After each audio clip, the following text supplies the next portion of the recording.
Bab 821 Pertempuran Kedua. Nama, Kaisar Tertinggi Pedang Penulis, Luan Si Kuangdao. Plus matikan mengatur ulang. Kepala Sekte Pencari Ilmu Pedang pasti telah melakukan banyak perbuatan baik. Untuk sekte manapun, jika mereka bisa memiliki kejeniusan seperti Zhang Fan dalam ratusan tahun, mereka akan sangat bahagia di dalam hati. Bisa dibayangkan setelah pertempuran hari ini, Zhang Fan si pedang gila akan mendapatkan ketenaran di seluruh dunia.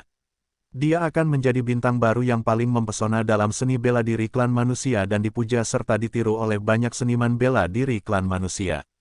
Banyak sekte klan manusia yang akan merayunya. Seperti kata pepatah, butuh waktu 10 tahun untuk mengasah pedang dan ujung tombaknya belum pernah dicoba. Tapi begitu pedangnya terhunus, dunia akan mengenal pahlawannya. Murid yang paling bersemangat di antara kerumunan adalah mereka yang berasal dari sekte pencari ilmu pedang yang terpana dengan penampilan Zhang Fan. Fakta bahwa ahli tak tertandingi seperti itu berasal dari sekte mereka berarti bahwa status sekte pencari ilmu pedang akan meningkat pesat mulai sekarang. Selama mereka berjalan di wilayah utara dengan mengenakan pakaian sekte pencari ilmu pedang, mereka akan diperlakukan dengan hormat dan istimewa. Bajingan ini, bagaimana dia bisa bersembunyi begitu dalam? Wang Juefeng, pria yang sinis, tidak bisa menahan diri untuk tidak bersumpah.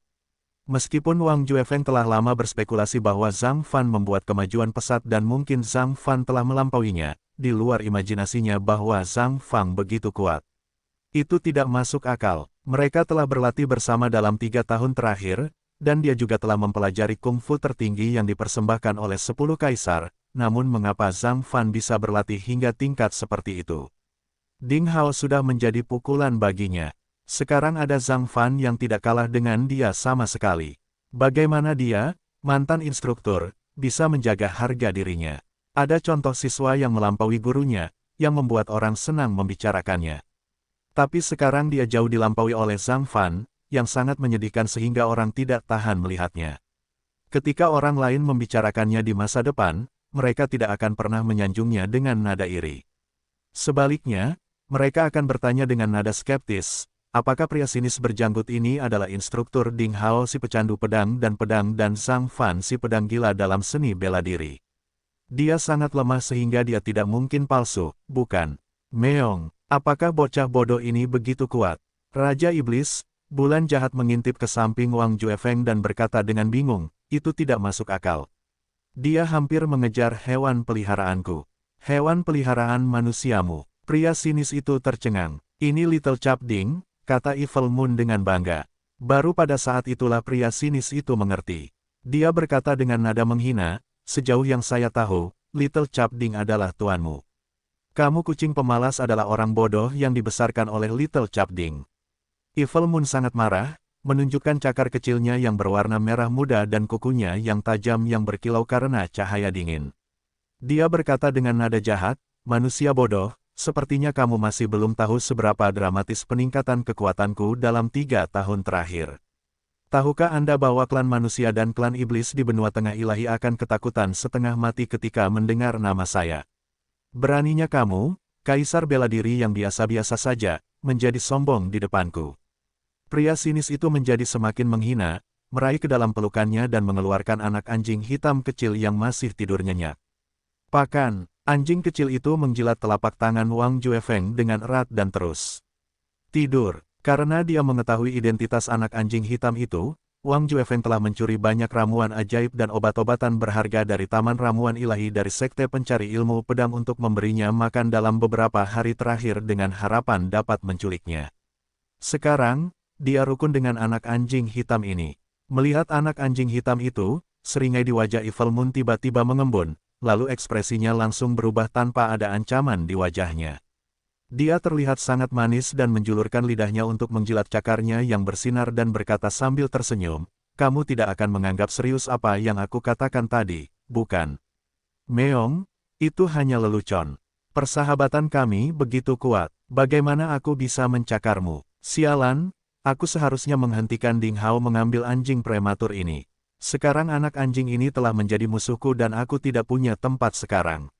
Evil Moon berpikir dengan marah di dalam hatinya. Wang Juefeng berkata sambil tersenyum palsu, benar. Aku mengenalmu saat kamu masih kecil, dan aku melihatmu tumbuh dewasa. Evil Moon hanya bisa menahan penghinaan.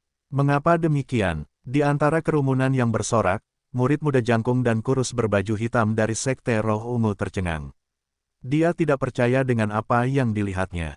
Kekuatan menghancurkan dari telapak tangan 10 totem bayangan itu seperti hukuman dari alam ilahi. Bahkan Demon Saint dari Black Mountain, yang berada di tengah-tengah Demon Saint Realm, hancur berkeping-keping seperti semut dan tidak memiliki kekuatan untuk melawan. Kekuatan dan alam semacam ini berada di luar imajinasi dan pemahamannya. Kami menang, ya. Kita menang, kita menang. Jin melompat dengan gila. Akibatnya, ia melompat setinggi puluhan meter, yang membuatnya sangat ketakutan hingga ia menjerit dan terjatuh ke tengah kerumunan.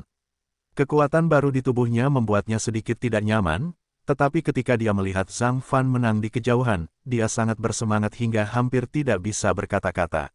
Masih banyak orang yang bersorak-sorai. Kemenangan ini diperoleh dengan susah payah dan juga tidak terduga.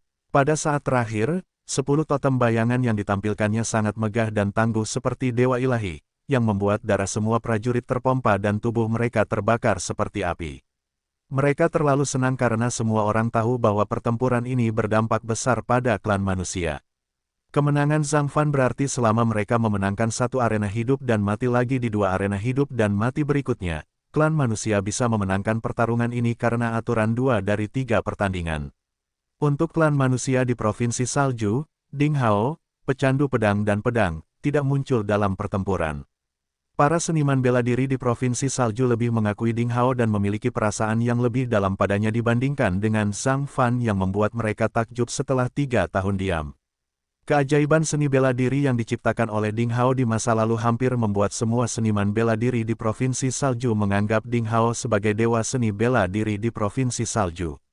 Dewa tidak akan pernah gagal. Semua orang sangat yakin bahwa selama Ding Hao bertarung, dia akan menang. Oleh karena itu, klan manusia telah memanfaatkan peluang untuk memenangkan arena. Lebih penting lagi, kekuatan Zhang Fan membuat para seniman bela diri di Provinsi Salju menyadari bahwa selain Ding Hao, ada seorang jenius seni bela diri baru yang sedang bangkit. Di era genting ini, tidak diragukan lagi ini lebih baik daripada kemenangan di arena. Sekarang tidak menjadi masalah meskipun mereka harus kalah 1 kali dari 2 pertandingan yang tersisa. Kemenangan, kemenangan, manusia akan menang. Seseorang tidak sabar untuk berteriak. Setelah terapi singkat, Zhang Fan dapat berdiri sendiri dan Li Lan mengingatkannya untuk menyapa orang banyak. Ketika orang-orang klan manusia melihat Zhang Fan melambai padanya di area tempat duduk para master tertinggi klan manusia, mereka hampir terlibat dalam perayaan yang gila-gilaan. Mereka telah diintimidasi selama berhari-hari dan klan iblis yang sombong hampir saja menyerang mereka. Kini, kemenangan tak terduga ini seperti hujan yang turun tepat waktu, yang menginspirasi semua orang dan menghapus semua keluhan mereka. Zhang Fan, sang pedang gila, akan terkenal di seluruh dunia mulai sekarang. Zhang Fan akan mendapat tempat di jajaran pemimpin baru klan manusia di wilayah utara. Sebaliknya, klan iblis agak membosankan dan sunyi. Banyak ahli klan iblis yang masih tidak percaya bahwa seorang jenius seperti Kaisar Iblis Gunung Hitam, yang pernah mendominasi dunia, telah dibunuh oleh pemuda klan manusia yang tidak dikenal. Jika dia dibunuh oleh Ding Hao, pecandu pedang dan pedang, mereka hampir tidak bisa menerimanya. Bagaimanapun, Ding Hao adalah sosok yang sudah lama terkenal dan juga seorang jenius yang diperhatikan oleh klan iblis tingkat tinggi, tapi sekarang. Sialan, klan manusia selalu menjadi ras yang aneh. Mereka selalu lemah dan suka berkelahi.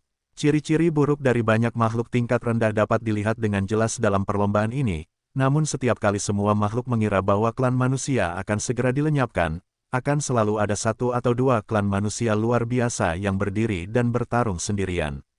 Mengapa ras menyedihkan dengan populasi lebih sedikit dibandingkan klan Deman bisa diselamatkan oleh orang-orang luar biasa di saat kritis? Di tengah alun-alun Dewa Perang, ahli prasasti dari klan manusia dan klan iblis memanfaatkan waktu untuk memperbaiki arena pertarungan emas. Orang-orang tidak menyangka bahwa pertempuran pertama akan begitu sengit. Meski ring pertarungan emas terdukung dengan baik, beberapa bagiannya masih rusak. Apalagi pada akhirnya, 10 totem bayangan yang dibawakan oleh Zhang Fan sangat merusak arena pertarungan emas. Hasil tak terduga dari pertarungan pertama menghancurkan kepercayaan klan iblis di 3 pertandingan. Pertandingan yang tampaknya tidak mengejutkan itu kembali membingungkan. Dalam pertempuran kedua, akankah klan manusia mengirim Ding Hao, pecandu pedang dan pedang paling populer? Itu adalah pertanyaan terbesar di benak banyak orang. Bagi klan iblis, karena kematian Demon Saint of the Black Mountain, pertempuran ini menjadi sangat penting. Waktu berlalu dengan lambat. Pada akhirnya, cincin pertarungan emas itu diperbaiki. Pertempuran kedua dimulai sekarang. Suara pemimpin tertinggi klan manusia bergema di antara langit dan bumi. Para ahli dari kedua klan langsung cemas lagi. Siapa itu? Saat suaranya jatuh, sambaran petir merah melintasi kehampaan di atas klan manusia dan langsung muncul di ring pertarungan emas. Sosoknya yang lincah dan anggun menyinari mata orang-orang. Namun, ternyata dia adalah seorang martial demigod yang berkulit putih dan cantik. Kotak pedang besar bermotif burung phoenix ada di sampingnya. Api ungu merah berkedip dan membungkus seluruh tubuhnya, memancarkan aura panas dan kuat. Siapa dia? Banyak orang langsung bertanya-tanya. Martial demigod itu sempurna. Wajah cantiknya yang tiada taraf membuat banyak orang tidak berani memandangnya. Rambut merah panjangnya berkibar tertiup angin seolah menyatu dengan nafas api ungu merah. Gambar yang indah ini membuat orang merasa tidak nyata. Apakah ini pejuang klan manusia? Bukan Ding Hao, pecandu pedang dan pedang. Ini bukan Ding Hao. Terjadi keributan di antara kubu klan iblis. Begitu pula dengan Kam klan manusia. Banyak orang tidak mengetahui martial demigod yang cantik ini, sehingga mereka tidak dapat memastikan identitasnya. Namun, penguasa tertinggi dari dua klan yang diam-diam mengawasi arena tidak keberatan, yang berarti martial demigod ini berasal dari klan manusia di wilayah utara. Beberapa murid dari sekte pencari ilmu pedang di antara kerumunan bersorak kegirangan. Mereka segera menyadari bahwa demigod bela diri ini adalah Xie Jiyu, yang paling kuat di antara para murid dengan garis keturunan misterius di sekte tersebut. Di antara para master berbakat di era yang sama dengan Ding Hao, mayoritas dari mereka dibayangi oleh kecemerlangan Ding Hao. Li Muyun, Liang Feixue, dan murid garis keturunan Feng Ning dari Akademi Pusat Berkemeja Putih menghilang di medan perang Sage, dan beberapa murid garis keturunan lainnya dari generasi itu juga terkubur dalam bencana besar sekte tersebut. Hanya Xie Jiyu, yang pernah dipanggil Phoenix, yang selalu menunjukkan kekuatan yang kuat, jadi tidak ada yang berani meremehkannya. Namun, jejak Xie Jiyu menjadi misterius dalam beberapa tahun terakhir, dan banyak murid dari sekte pencari ilmu pedang tidak mengetahui situasinya saat ini. Mereka tidak menyangka dia akan tampil di arena seperti itu hari ini. Sorakan para murid dari sekte pencari ilmu pedang menarik perhatian seniman bela diri klan manusia lainnya. Mereka menanyakan identitas dan latar belakangnya. Oleh karena itu, identitas martial demigod dengan cepat menyebar di kerumunan. Ini juga pertama kalinya banyak orang mendengar nama ini. Apakah dia dari sekte pencari ilmu pedang lagi? Sepertinya wanita ini sangat kuat. Sulit membayangkan sekte pencari ilmu pedang, sebagai sekte tingkat ketujuh, memiliki angka seperti itu. Apakah sekte tersebut bermaksud untuk melampaui semua sekte lainnya? Mengapa tidak mengirimkan pecandu pedang dan pedang? Pertarungan kedua ini adalah yang paling krusial. Apakah wanita ini lebih kuat dari Ding Hao? Dalam pertempuran ini, klan iblis akan mengirimkan orang terkuat di antara mereka yang berada di bawah level dewa. Wanita ini dalam bahaya. Sayangnya wajah tiada taraf seperti itu akan hancur di arena hidup dan mati. Sayang sekali, apakah dia ditunjuk sebagai petarung oleh penguasa tertinggi klan manusia? Bahkan jika mereka harus mengorbankan seseorang, mereka belum tentu memilih wanita cantik seperti itu. Saya merasa sesuatu yang tidak menyenangkan akan terjadi. Apa yang sedang terjadi? Dia bukan siapa-siapa lagi. Kita tidak bisa meremehkan klan iblis karena pertempuran ini terkait dengan kemakmuran dan moral klan manusia kita. Kerumunan sedang membicarakannya. Secara umum, mereka masih tidak percaya bahwa wanita yang lembut bisa memenangkan pertarungan kedua. Banyak orang bersimpati padanya karena kecantikannya yang mempesona. Pejuang wanita selalu dianggap sebagai yang terlemah di dunia. Selama ribuan tahun terakhir, hanya ada satu pemimpin sekte dari 9 sekte di Provinsi Salju yang merupakan Asura berwajah giok Lilan. Dia sangat cantik, Jin tidak bisa menahan diri untuk tidak berseru.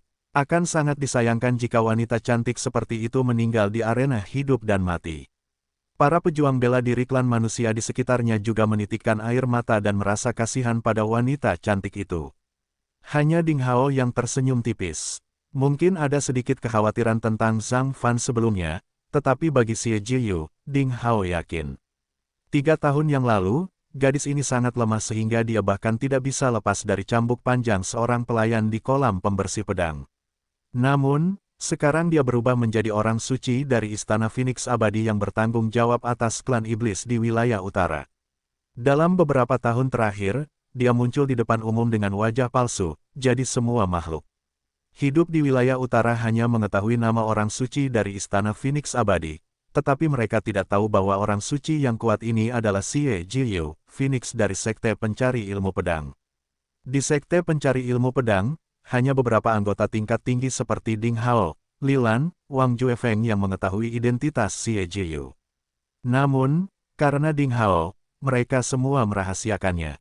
Meskipun klan manusia dan klan iblis adalah musuh bebuyutan, Xie Jiyu masih menganggap dirinya sebagai murid Sekte Pencari Ilmu Pedang tahun ini dan merawat Sekte Pencari Ilmu Pedang dengan baik. Dalam beberapa bencana, dia dengan tegas berdiri di sisi Sekte Pencari Ilmu Pedang, jadi Li Lan dan yang lainnya tidak terlalu menentang wanita misterius itu. Hanya sedikit orang di wilayah utara yang mengetahui masalah ini. Murid biasa dari Sekte Pencari Ilmu Pedang tidak mengetahuinya. Melihat martial demigod yang cantik dan menawan di arena, Ding Hao juga terpesona sejenak. Apakah kamu murid klan manusia di Provinsi Salju? Kamu berasal dari sekte mana? Di arena, petarung klan iblis telah muncul. Ternyata dia adalah seorang wanita berusia 18 atau 19 tahun. Tubuhnya yang sempurna ditutupi dengan gaun kasa berwarna merah muda dengan kulit berwarna daging yang menjulang. Dengan payudara penuh, kaki panjang, alis tipis dan bersayap, dia kecil dan halus serta kulitnya seputih salju Gunung Yulong. Ada tanda cinabar berujung 3 di antara alisnya, yang membuatnya tampak mulia dan suci. Sebagai anggota klan iblis, gadis ini tidak memiliki jejak demon aura tetapi memiliki aura murni seperti peri alam. Kamu adalah putri primordial dari Istana Dewa Iblis. Apakah kamu tidak takut terbunuh di arena? Kata Xie Jiyu sambil memegang kotak pedang bermotif Phoenix. Api ungu muda di sekelilingnya, yang sangat indah dan cerah, berkibar seperti sayap burung Phoenix. Anda tahu saya, putri primordial sedikit mengernyit. Nafas wanita klan manusia di depannya ini begitu familiar. Seolah-olah dia pernah melihatnya di suatu tempat sebelumnya. Namun, ketika dia memikirkannya dengan hati-hati, dia tidak memiliki kesan apapun padanya. Pada saat ini, kam klan iblis di semua sisi sudah gempar dan bersorak. Ketika mereka melihat bahwa orang kedua yang bertarung demi klan iblis adalah putri primordial, orang suci dari tanah suci Istana Dewa Iblis, para ahli klan iblis, yang kecewa dan frustrasi setelah kalah di putaran pertama kompetisi, langsung menjadi gila dan berisik lagi. Istana Dewa Iblis adalah tanah suci klan iblis yang tak tertandingi di wilayah utara. Selain pemimpin sekte terhormat, Dewa Iblis di wilayah utara, ada 2 talenta lain yang merupakan kebanggaan klan iblis wilayah utara.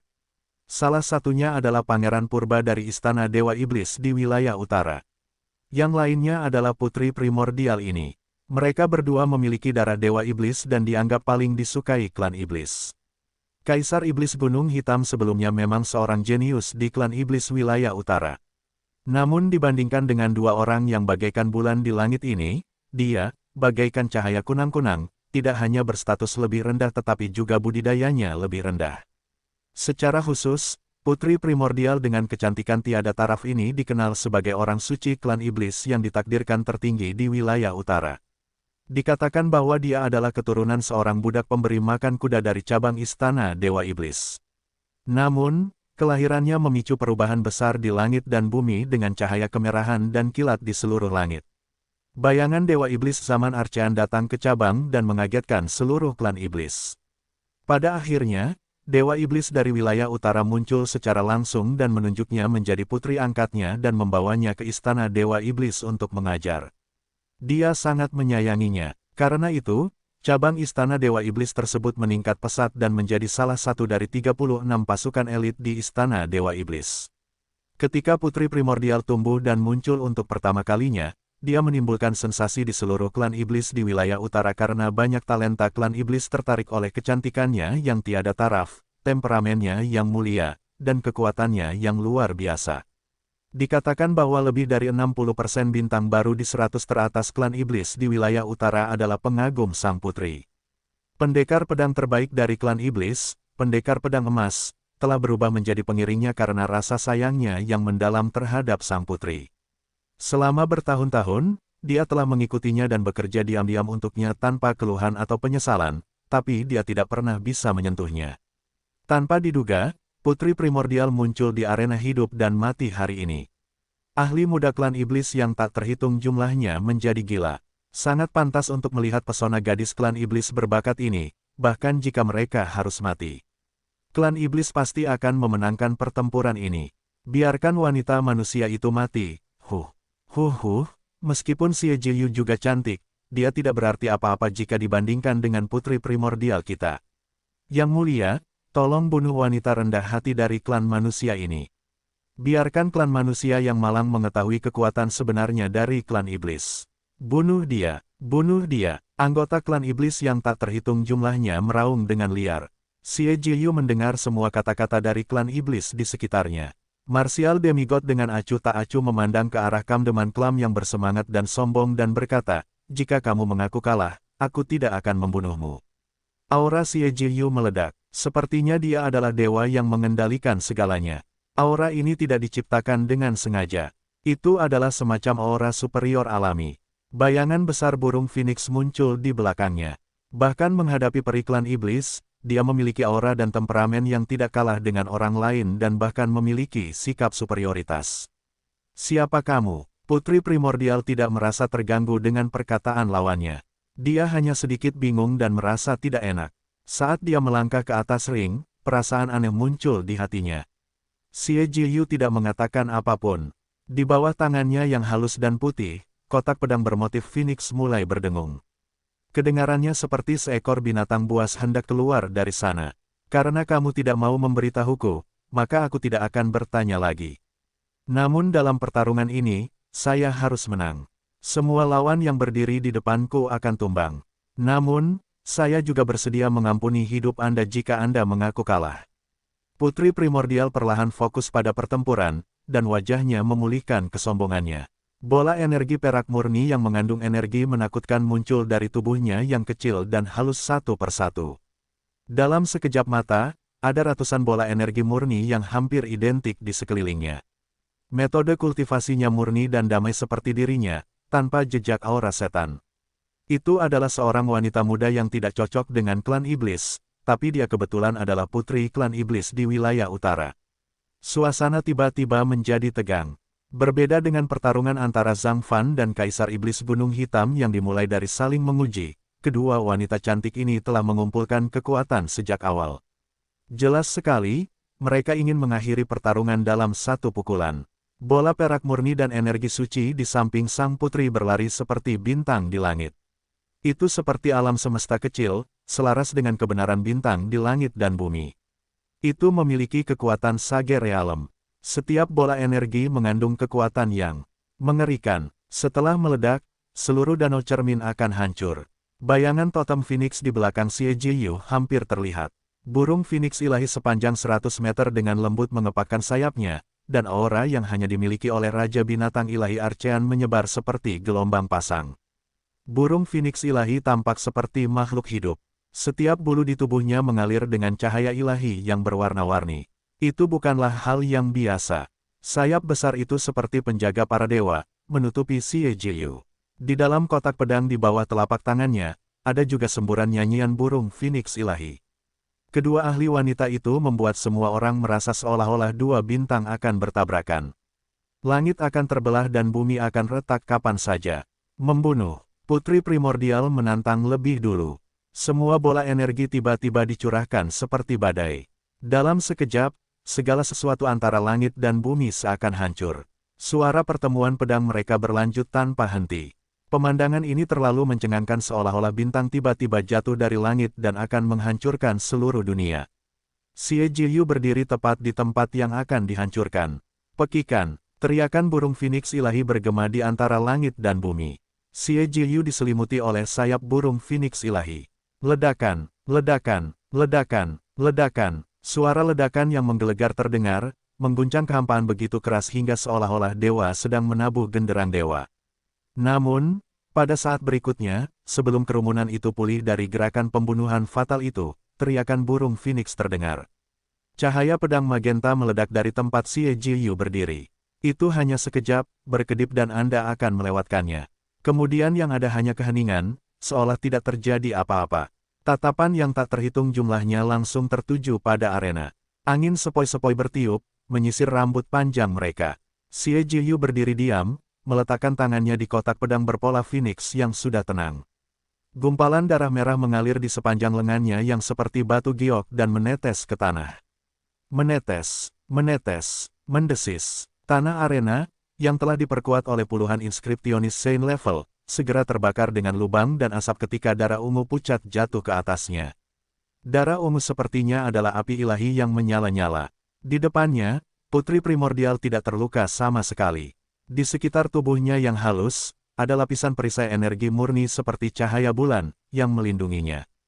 Hanya ahli sejati yang menangkapnya saat ini. Setiap kali Putri Primordial menyerang bola energi bintang murni, perisai di sekelilingnya menjadi semakin kuat.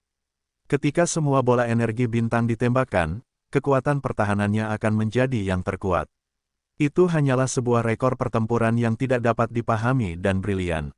Ding Hao juga sangat terkejut saat itu. Kekuatan Putri Klan Iblis agak aneh. Setelah hening sejenak, kerumunan pun menjadi gempar.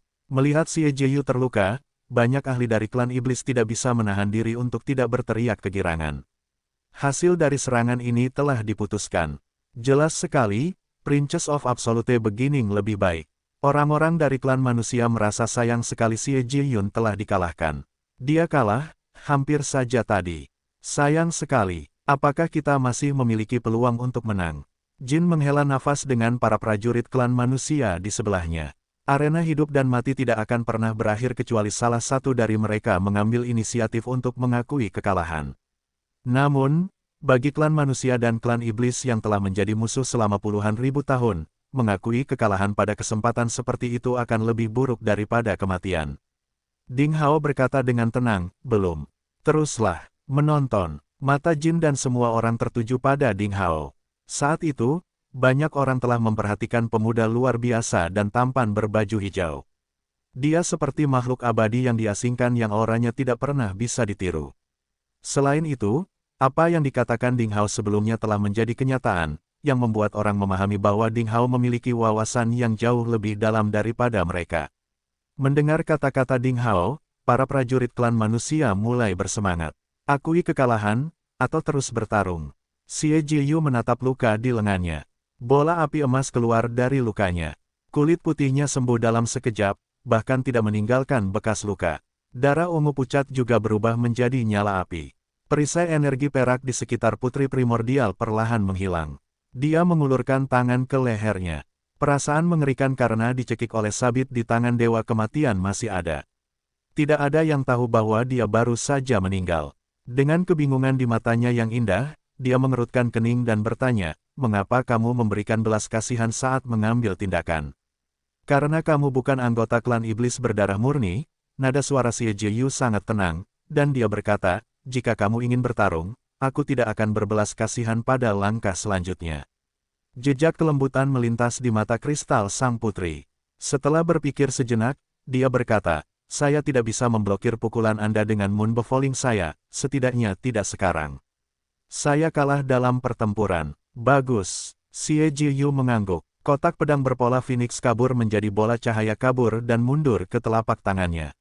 Sosoknya bersinar, dan dia menghilang dari arena, berubah menjadi api magenta, berkedip dan menghilang di langit yang jauh. Dia baru saja meninggalkan War God Square.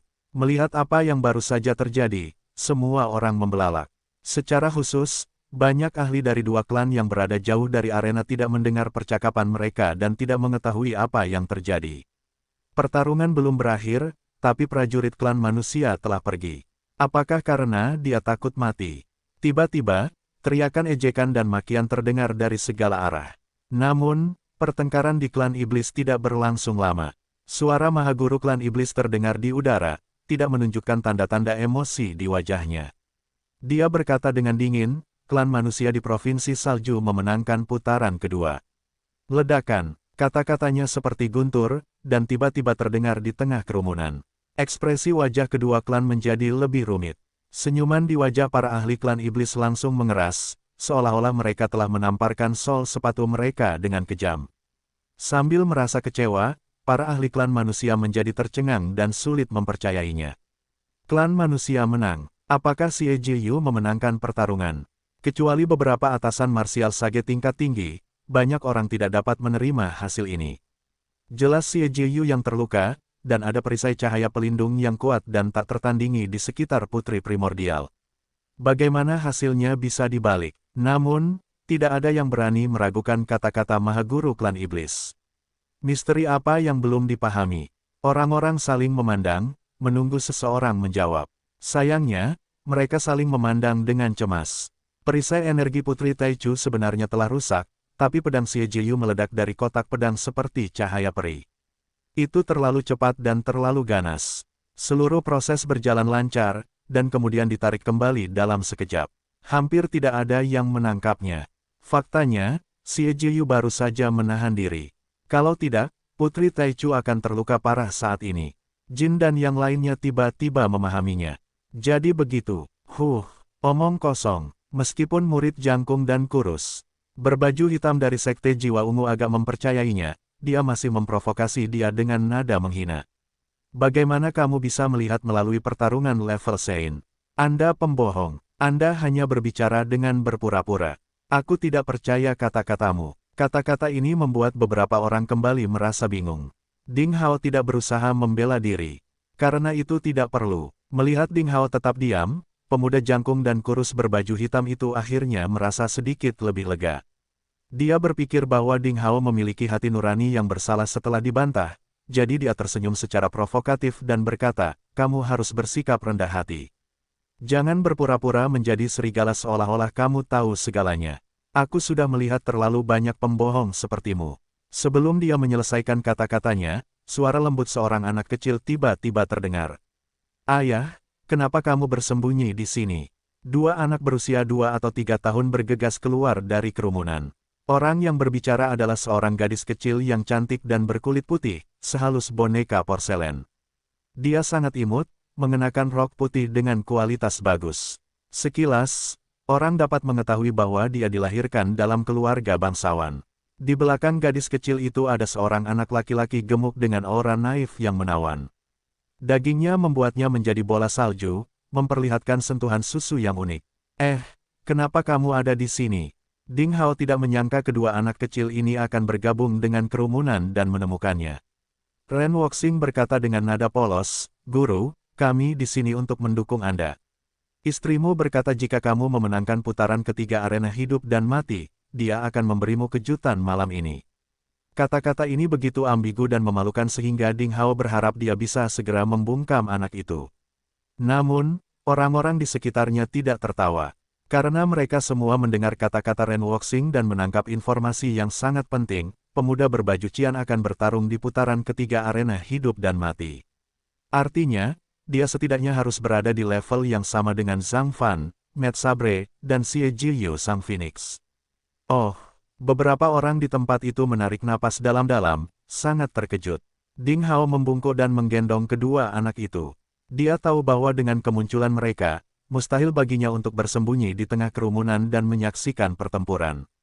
Dia berbalik dan pergi. Setelah beberapa langkah, dia sepertinya teringat sesuatu, kembali ke Jin dan berkata, ngomong-ngomong, saudaraku, kualifikasimu bagus dan kamu bersikap sopan. Karena kamu bukan anggota sekte manapun, kenapa kamu tidak bergabung dengan sekte pencari ilmu pedang? Sejujurnya, kesan Ding Hao terhadap Jin sangat baik dan dia ingin mengembangkannya. Jin tidak merespon sesaat. Apa, kamu bisa menemukanku di sekte pencari ilmu pedang? Ding Hao berbalik dan pergi sambil tersenyum. Anda, apakah kamu juga dari sekte pencari ilmu pedang? Saudaraku, Tuan, siapa namamu? Jin terkejut. Ding Hao. Sebelum dia menyelesaikan kata-katanya, orang-orang merasakan Ding Hao langsung menghilang di depan mata mereka. Namamu Ding Hao, kata Jin tanpa sadar. Tiba-tiba, dia menyadari sesuatu dan benar-benar terpana di tempat seperti tersambar petir.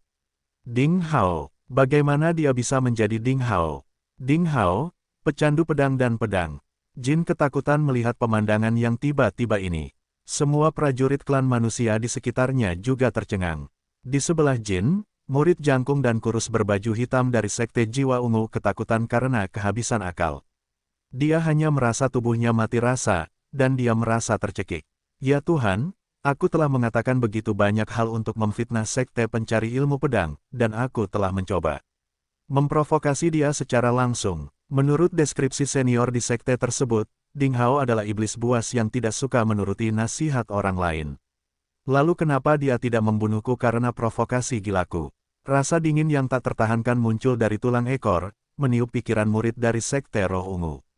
Melihat orang-orang di sekitarnya keheranan, dia lari dengan malu. Banyak orang di sampingnya memandang Jin dengan iri. Tanpa diduga, kultivator nakal yang tidak memiliki kekuatan atau pengaruh ini memiliki keberuntungan yang begitu besar sehingga dia disukai oleh Ding Hao, pria terbaik saat ini. Dia dipilih oleh Ding Hao dan akan diterima di Sekte Pencari Ilmu Pedang. Jika Jin bergabung dengan Sekte Pencari Ilmu Pedang, dia akan dihargai oleh sekte tersebut. Bahkan jika dia tidak bisa menjadi kaisar bela diri di masa depan, setidaknya dia akan menjadi salah satu ahli seni bela diri terbaik di Provinsi Salju. Kenapa bukan aku yang beruntung? Beberapa orang bertanya-tanya. Setelah terkejut beberapa detik, Jin akhirnya memahami arti kata-kata Ding Hao tadi dan sangat gembira. Memikirkan tentang apa yang terjadi sejak Ding Hao ada di sini, Jin akhirnya memiliki pengetahuan dan pemahaman intuitif tentang Ding Hao, pecandu pedang dan pedang, legenda seni bela diri di Provinsi Salju. Ternyata peluang besar yang dikatakan luhur dan tak tersentuh itu juga kemungkinan besar akan didekati. Idolanya baru saja muncul di sampingnya seperti itu. Bagi Jin, tidak ada sedikit pun kekecewaan. Idolanya, Ding Hao, lebih perkasa dan gagah berani dari yang dia bayangkan, dan juga lebih sempurna. Jin bahkan merasakan aura pada Ding Hao yang belum pernah muncul pada master klan manusia manapun seperti Bai Quan Sui, monster dari Sekte Ilmu Pedang Pemusnahan, dan Song Ke, penjahat jahat. Sensasi yang tak terlukiskan itu bagaikan cahaya surgawi, memberinya harapan dalam hidup. Saat ini, bagi semua penguasa klan manusia, apa yang terjadi di sini dalam waktu kurang dari 2 jam adalah sesuatu yang tidak dapat mereka lupakan seumur hidup mereka. Setelah pertarungan kedua di arena hidup dan mati, pertarungan antara kedua klan hampir kehilangan ketegangan. Aturannya adalah 2 dari 3 di arena hidup dan mati, jadi klan manusia telah meraih kemenangan terakhir. Bagi klan iblis, hasilnya pada umumnya sudah ditetapkan. Bahkan jika mereka memenangkan putaran terakhir, itu hanya akan menyelamatkan bagian terakhir dari wajah klan iblis. Terlebih lagi, banyak orang berpikir bahwa pertempuran terakhir adalah pertempuran tersulit yang harus dimenangkan oleh klan iblis. Karena Ding Hao si pecandu pedang dan pedang, yang jarang dikalahkan sejak debutnya, akan bertarung di pertempuran terakhir atas nama klan manusia di Provinsi Salju. Hanya pemimpin tertinggi klan iblis dan klan manusia yang tahu apa arti nama pecandu pedang dan pedang. Terutama 3 tahun setelah pertempuran di kota Sungai King, kekuatan Ding Hao telah benar-benar mengejutkan kekuatan teratas dari 2 klan di wilayah utara. Ketika Ding Hao muncul di arena emas dengan jubah hijau, para prajurit klan manusia di Provinsi Salju semuanya berteriak. Legenda Ding Hao masih memiliki pengaruh yang besar pada para pejuang Provinsi Salju 3 tahun kemudian. Wajar jika dikatakan bahwa dia telah membalikkan posisi inferior seni bela diri klan manusia di Provinsi Salju sendirian. Di era genting itulah seni bela diri Provinsi Salju menangkis invasi seni bela diri di provinsi asing dan membela martabat klan manusia di Provinsi Salju. Selain itu, dalam 3 tahun terakhir, 7 potongan hitam yang diturunkan Ding Hao hampir menjadi keterampilan tempur wajib bagi banyak sekte moderat dan pembudidaya nakal yang tak terhitung jumlahnya di Provinsi Salju. Itu juga memainkan peran yang tak terbayangkan dalam pertempuran antara klan manusia dan iblis atau binatang buas. Sekarang Seven Black Chute lebih populer daripada skill tempur lainnya. Ding Hao juga orang pertama dalam sejarah yang mengungkapkan keterampilan tempur unik tanpa syarat. Klan manusia di Provinsi Salju mendapat banyak manfaat dari kemurahan hati Ding Hao. Semua ini menjadikan Ding Hao orang suci yang terlahir kembali dari klan manusia di Provinsi Salju, terutama di mata prajurit kelas menengah dan bawah yang tak terhitung jumlahnya. Dia lebih dari sekedar ahli seni bela diri. Orang-orang dari klan iblis bahkan dikejutkan oleh sorakan dan teriakan menggelegar dari klan manusia saat ini. Bahkan ketika putri primordial, peri peringkat pertama klan iblis di wilayah utara muncul, klan iblis tidak segila itu. Orang macam apa yang bisa membuat orang-orang dari klan manusia menjadi begitu gila? Banyak master teratas klan iblis di wilayah utara juga menatap arena emas pada saat yang bersamaan. Ekspresi mereka bervariasi dan mata mereka rumit, tidak memberikan petunjuk apa yang sedang mereka pikirkan. Di kamp istana Dewa Iblis di kejauhan, Putri Primordial, yang telah kembali dari pertempuran, berdiri dengan tenang di aula utama. Dia menyaksikan arena emas dari jauh dengan cahaya aneh menari di matanya dan berbisik, apakah itu Ding Hao? Sebuah suara dingin terdengar di belakang. Apa, adikku tercinta yang bangga telah jatuh cinta pada tuan dari klan manusia? Saat langkah kaki yang berat mendekat, seorang pria jangkung dan kuat berjalan perlahan ke arahnya dengan bayangan hitam. Itu adalah seorang pemuda dari klan iblis dengan alis tebal dan mata besar. Kulit perunggunya bersinar dengan kilau halus di bawah matanya. Dia tampak seperti tetangga dengan senyuman di wajahnya. Tidak ada satupun jejak aura jahat pada dirinya. Rambut perak panjangnya seperti air terjun perak yang mengalir dari surga ke-9 seolah memberitahu orang-orang bahwa dia tidak dapat dihentikan. Di kedua sisi keningnya ada sepasang tanduk hitam penuh pola merah tua yang menusuk ke langit. Jika Ding Hao bisa mengalahkanmu, bagaimana jika aku menjadi selirnya? Mengetahui siapa yang ada di belakangnya, Putri Primordial berkata dengan acuh tak acuh tanpa menoleh ke belakang. Hahaha, pemuda dari klan iblis tertawa dan berkata, sudah lama sekali sejak hal itu terjadi. Adikku sayang, apakah kamu masih mengingatnya? Saya tidak akan pernah melupakannya, kata Putri Primordial kata demi kata tanpa menoleh ke belakang.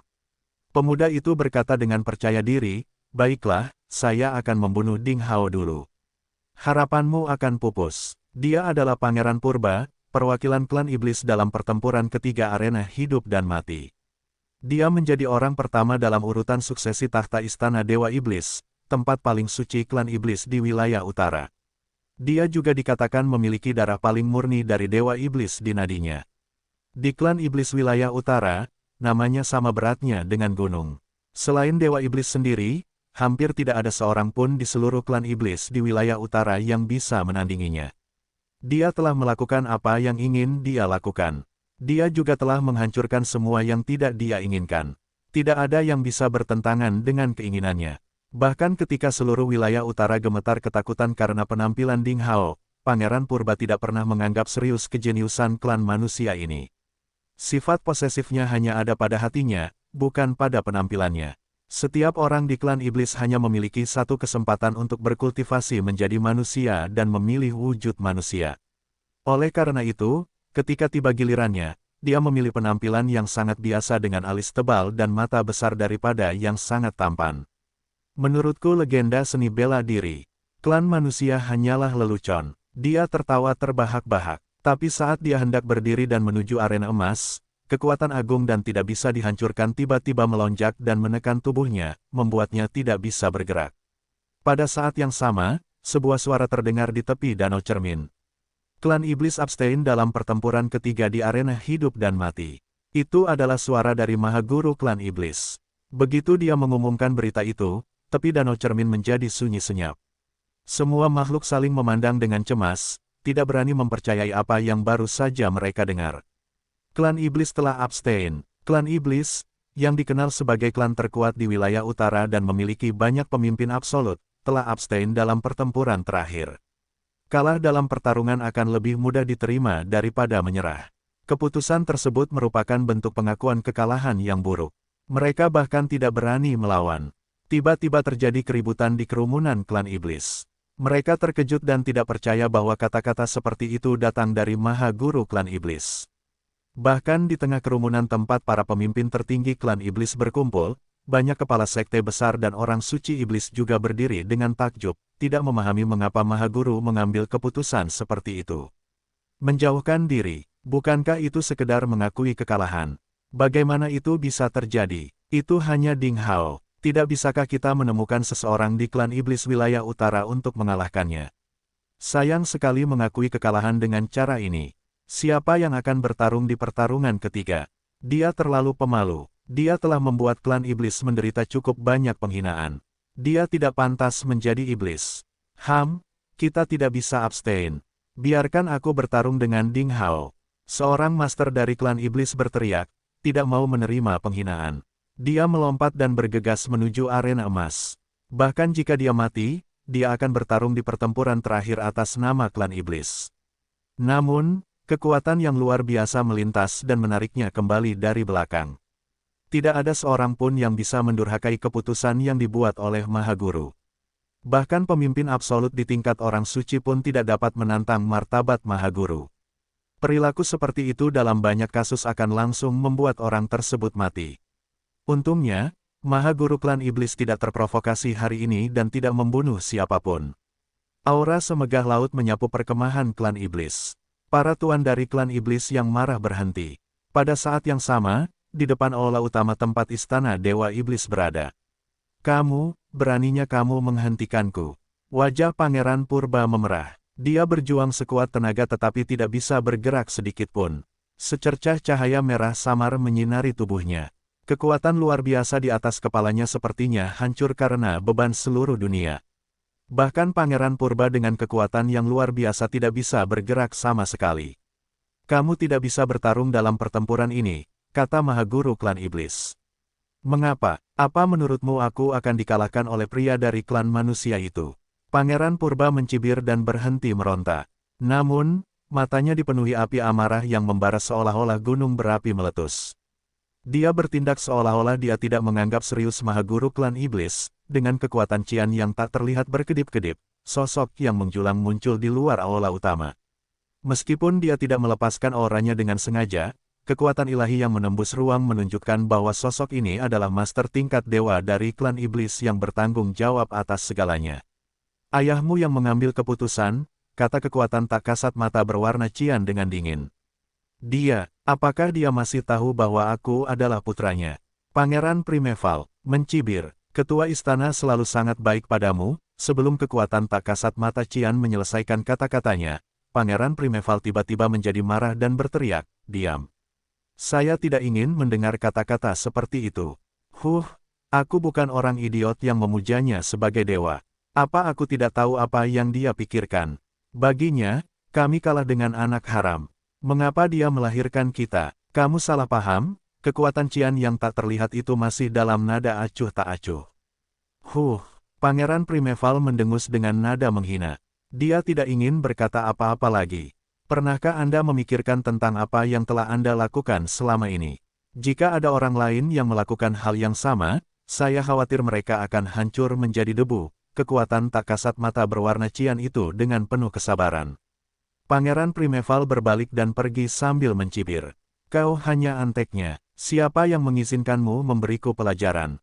Pangeran Primeval berkata dengan nada yang sangat kasar, saat aku memasuki alam abadi, hal pertama yang akan aku lakukan adalah membunuhmu. Kekuatan Qian yang tak terlihat menghela nafas. Dia menggelengkan kepalanya dan berkata, saya menantikan hari Anda memasuki alam abadi. Sebelum itu, jangan memprovokasi Ding Hao, jika tidak, saya tidak akan menunjukkan belas kasihan. Pangeran Primeval bergerak secepat kilat dan menghilang. Kemana perginya ayah angkatku dan yang lainnya? Putri primordial yang selama ini diam, tiba-tiba bertanya. Mereka meninggalkan dunia ini, kata kekuatan Qian yang tak terlihat dengan acuh tak acuh. Putri primordial tercengang, apakah mereka benar-benar mati?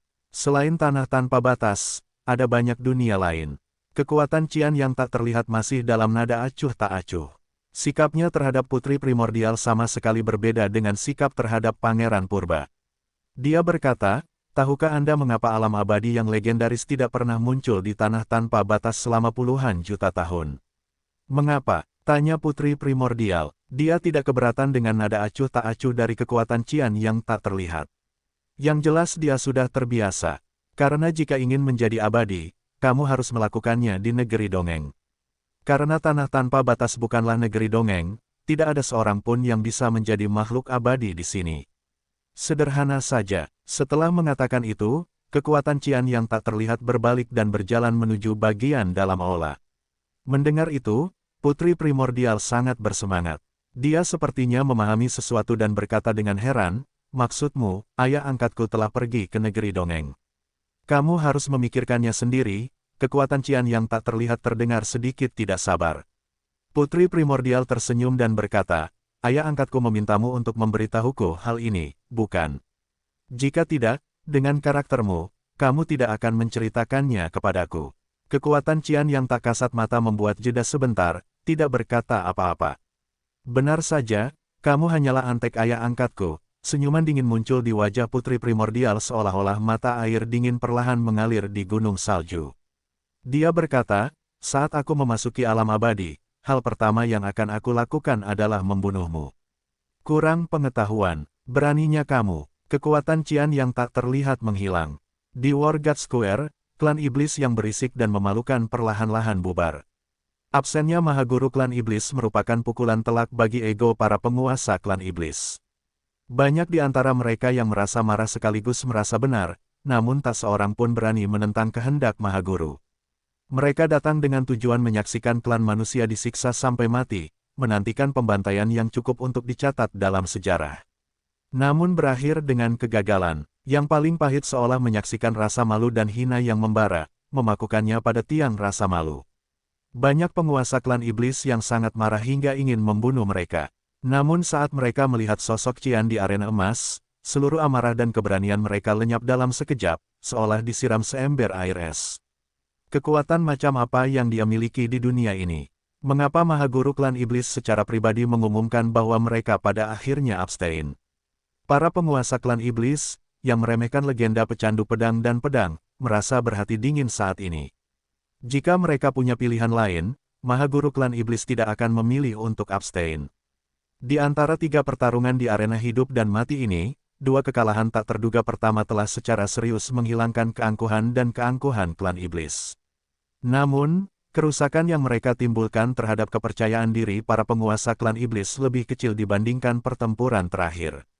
Kekuatan Zhang Fan dan Xie Jiyu mengejutkan para penguasa klan iblis, tetapi tidak bisa membuat mereka takut. Kemenangan Ding Hao tanpa pertarungan membuat para empu klan iblis yang mengaku sebagai penguasa negeri Infinity dilanda kegugupan. Itu adalah ketakutan akan hal yang tidak diketahui.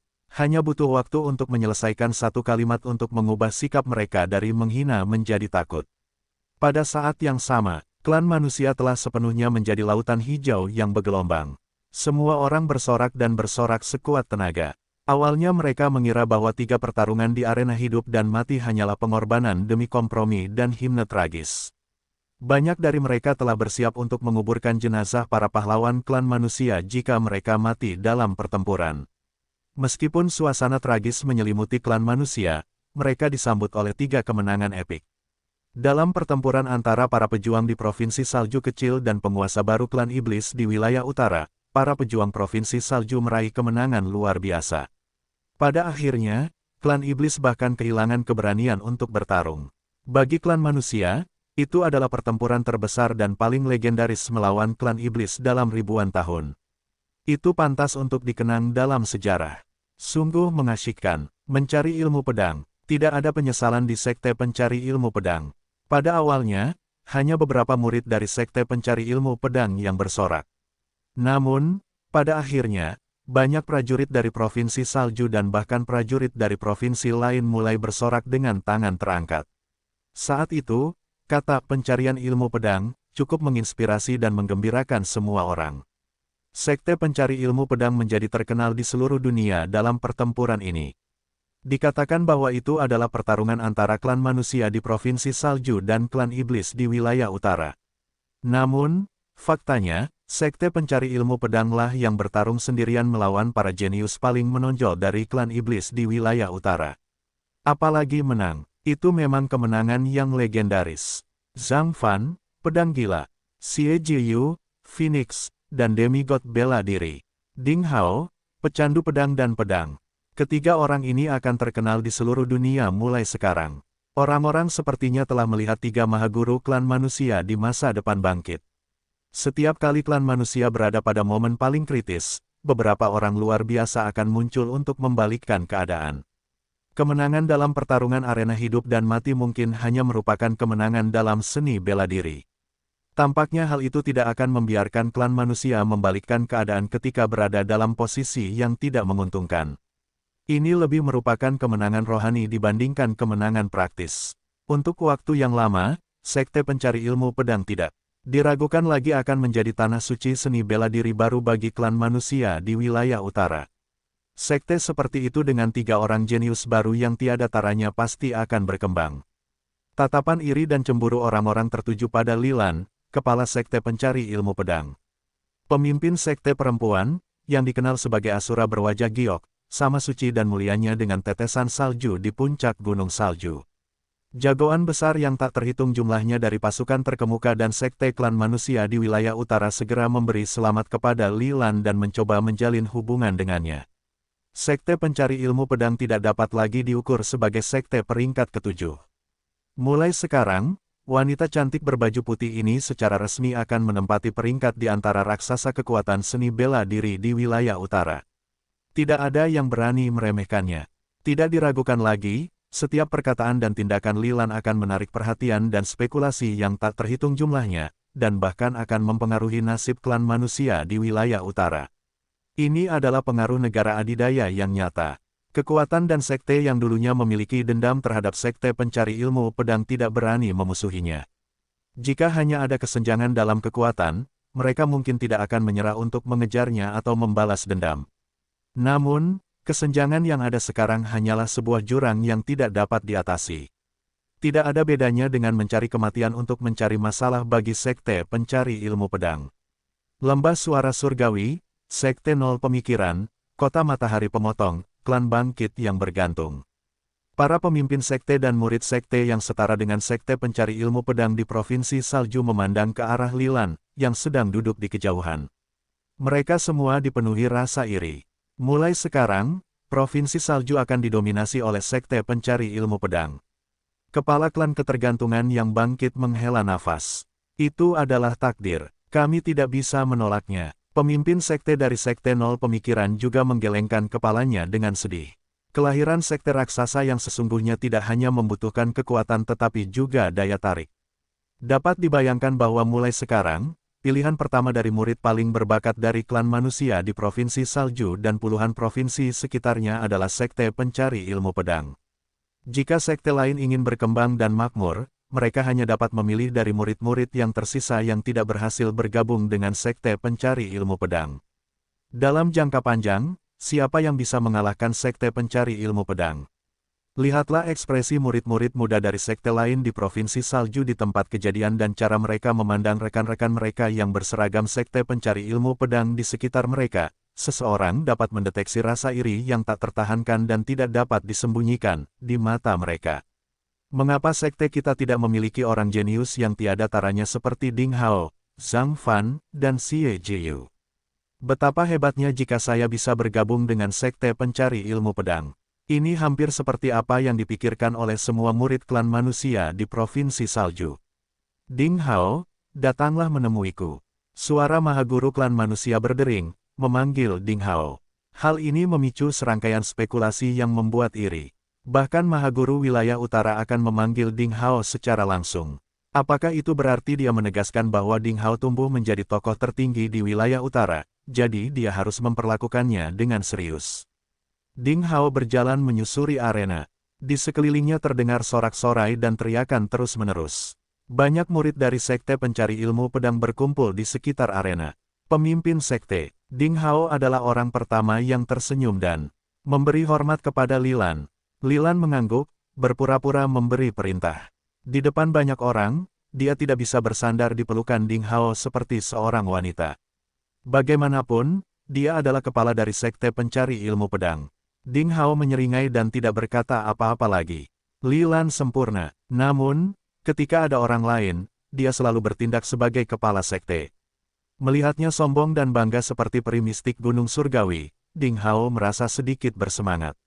Dia memikirkan betapa senangnya dia dan bagaimana Lilan terengah-engah dan mengerang dengan menggoda.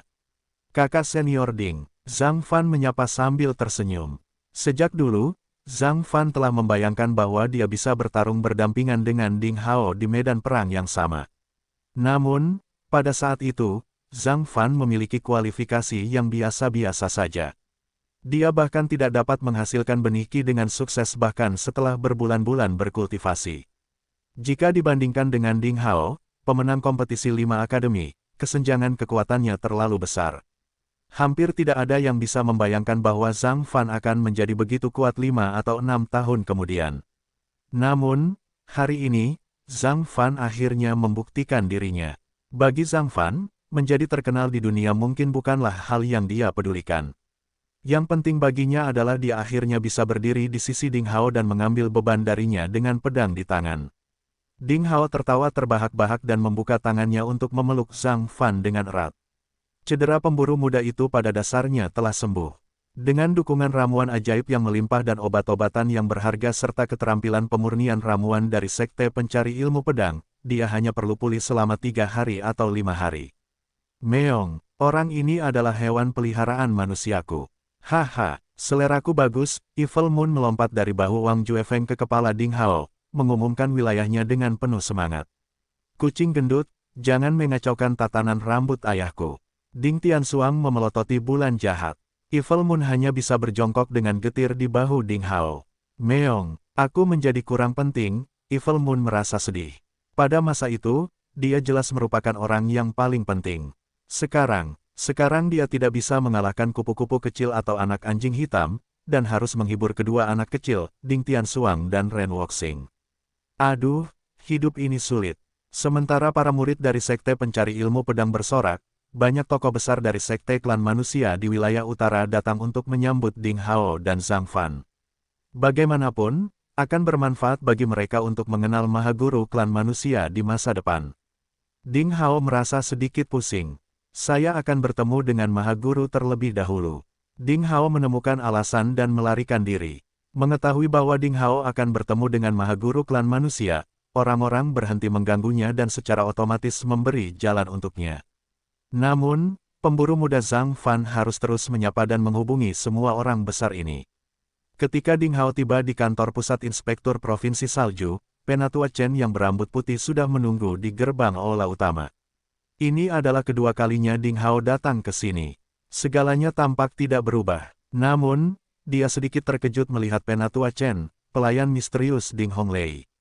Kenapa dia tiba-tiba muncul di sini? Apakah Ding Honglei juga ada di Istana Suci? Ikuti aku. Penatua Chen masih tanpa ekspresi. Dia berkemas dan memimpin jalan.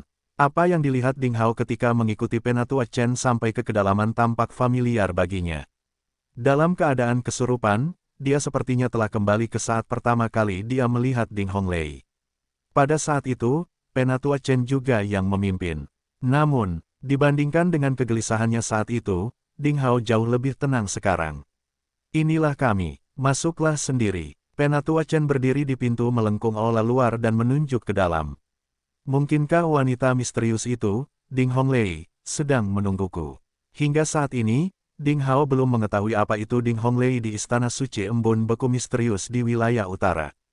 Fakta bahwa dia bisa mendapatkan token arbiter dari kamar tidur God of War of Mysterious Frost telah memberi banyak ruang bagi orang-orang untuk berimajinasi.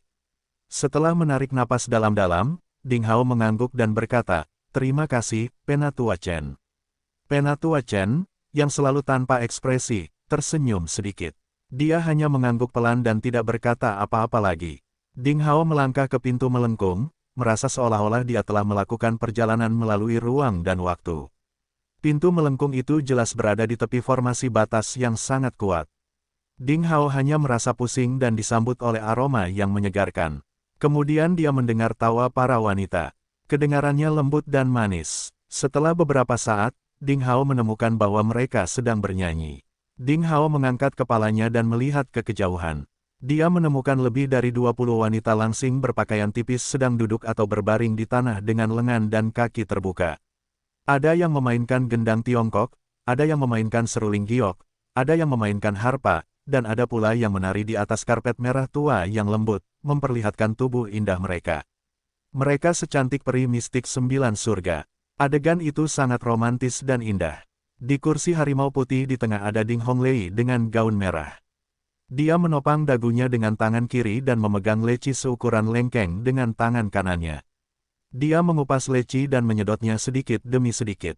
Dia sungguh cantik, dengan temperamen unik seorang wanita muda yang dewasa dan menawan. Melihat Ding Hao masuk, Ding Honglei tersenyum. Dia melambaikan tangannya dan berkata, "Baiklah, gadis-gadis, saya punya tamu." Kamu bisa pergi sekarang. Hei, pemuda tampan itu ada di sini lagi. Anak laki-laki ini sangat tampan dan sopan. Saya tidak melihatnya selama 6 tahun, tetapi kulitnya semakin cerah, yang membuat saya sangat iri. Wanita-wanita itu dengan berani menggoda Ding Hao. Pada akhirnya, mereka berubah menjadi kabut merah dan dimasukkan ke dalam pot batu giok merah di samping Ding Honglei. Ding Hao terkejut. Ding Honglei dengan lembut mengambil pot batu giok itu. Kilau panci itu seperti kristal es yang mengalir, membuat orang pusing. Dia menghela napas dan berkata, "Jadi, terkadang, tidak ada pria baik di dunia ini. Tahukah Anda asal-muasal panci es giok darah ini?" Ding Hao terdiam dan malu. Mengapa kita berbicara tentang laki-laki? Dia hanya bisa menggelengkan kepalanya dan berkata dengan jujur, "Saya tidak tahu." Pada awalnya, panci es giok darah adalah milik seorang pria terkenal. Dia adalah salah satu pria paling tampan di wilayah utara. Banyak sekali gadis muda lugu dan murid perempuan terkenal telah jatuh cinta padanya. Namun, tidak ada yang tahu bahwa pria yang samalah yang menangkap prajurit wanita tercantik di wilayah utara dengan cara yang paling jahat. Dia mengambil kesucian mereka dan memurnikan jiwa mereka ke dalam panci es giok darah dengan ilmu hitam. Dengan cara ini, dia bisa mengendalikan dan mempermalukan mereka sesuka hati, membuat mereka berada di bawah kendali dan penghinaannya, tidak mampu mengubah nasib mereka selama sisa hidup mereka. Ding Honglei mengatakannya perlahan. Ding Hao menarik napas dalam-dalam dan tiba-tiba memahami sesuatu. Itu benar, gadis-gadis muda yang baru saja kamu lihat semuanya adalah boneka jiwa dari pot es giok darah. Mereka juga adalah gadis malang yang disihir dan dibunuh oleh pria itu, seorang pria yang memiliki rupa malaikat tetapi memiliki hati iblis. Ding Honglei dengan lembut menyentuh panci es giok darah dan berkata, "Ketika saya menemukan pria itu, saya akan memotongnya menjadi bola-bola dan kemudian sisa tubuhnya sepotong demi sepotong. Aku akan memurnikan jiwanya dan memasukkannya ke dalam panci es giok darah. Dia akan menanggung api yang membara dan tidak pernah memiliki kesempatan untuk menyingkirkannya." "Kerja bagus," Ding Hao mengangguk dan berkata, "Jika saya bertemu orang ini, saya akan menyiksanya."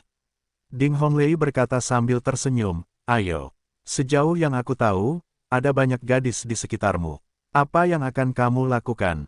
Apakah kamu hanya akan mencintai satu wanita atau memperlakukan semua orang dengan adil?" Ding Hao mengerutkan kening. "Mengapa kamu membicarakan aku sekarang?" "Yah, nak, kamu hanya perlu mengingat satu hal. Hal terindah di dunia adalah air mata wanita. Hal yang paling mengerikan juga adalah air mata wanita. Jangan pernah mengecewakan wanita yang mencintaimu." Mendengar ini, Ding Hao terlihat serius. Dia tertegun dan tanpa sadar mengangguk. Dia tidak dapat menahan perasaan bahwa Ding Honglei mengatakan begitu banyak kepadanya hari ini hanya untuk mencerahkannya. Tapi saat ini, Ding Honglei menyerahkan panci es giok darah kepadanya dan berkata, "Ini untukmu."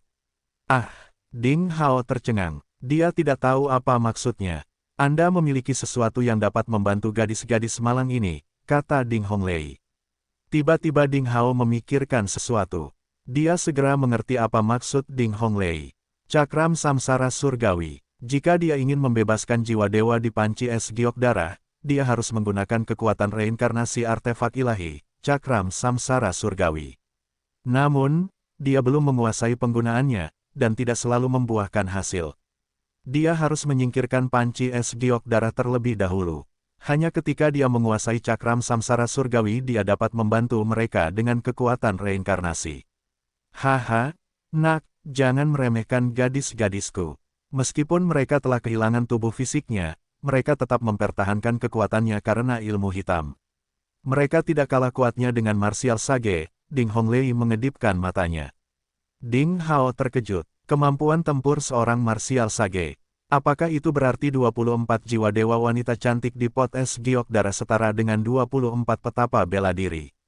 Ini sedikit mengerikan. Ding Hao tiba-tiba merasa panci es giok darah di tangannya cukup berat dan penting. Dia segera mengerti bahwa Ding Honglei pasti memiliki niat lain untuk memberinya panci es giok darah. "Kenapa kamu menatapku seperti itu? Nak, jangan coba-coba melakukan hal buruk apapun pada gadis-gadisku," goda Ding Honglei pada Ding Hao. Pemilik panci es giok darah dapat memerintahkan para wanita untuk menjalankan suatu keperluan. Rupanya, Ding Honglei memberikan panci es giok darah kepada Ding Hao karena percaya. Kalau tidak, para wanita di pot es giok darah akan jatuh ke dalam perangkap lain. Ding Hao mengangguk dan menyimpan panci es giok darah. Ding Hao bertanya dengan serius, di manakah Maha Guru klan manusia? Aku harus pergi menemuinya sekarang.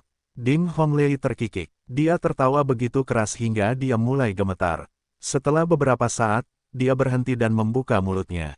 Sebuah suara keluar, Ding Hao, datanglah menemuiku. Dia berkata dengan suara yang tidak manis dan lembut seperti sebelumnya. Itu adalah suara dari penguasa tertinggi klan manusia yang terdengar berkali-kali di alun-alun Dewa Perang. Ding Hao tercengang saat itu juga. Ternyata, penguasa tertinggi klan manusia yang telah mengendalikan segalanya secara diam-diam adalah Ding Honglei, wanita bangsawan lesu di depannya. Dengan kata lain, wanita muda yang sudah menikah ini, yang terlihat halus dan lembut, sebenarnya berada di level Dewa Perang. Apakah dia Dewa Perang embun beku misterius di wilayah utara? Pikir Ding Hao. Ding Hao hanya merasa pikirannya menjadi kosong. Bagaimana mungkin dia? Ding Hao berspekulasi tentang identitas Ding Honglei puluhan juta kali sebelumnya, dan dia mempertimbangkan banyak kemungkinan, tetapi dia tidak pernah menyangka bahwa identitas asli Ding Honglei sebenarnya adalah Dewa Perang tertinggi. Ini sungguh sebuah kejutan. Ini merupakan kejutan besar. Di kursi harimau putih, Ding Honglei memandang Ding Hao dengan penuh minat dan sedikit kelicikan serta kebanggaan pada matanya yang indah. Dia sama sekali tidak memiliki kehadiran Dewa Perang yang agung dan mulia.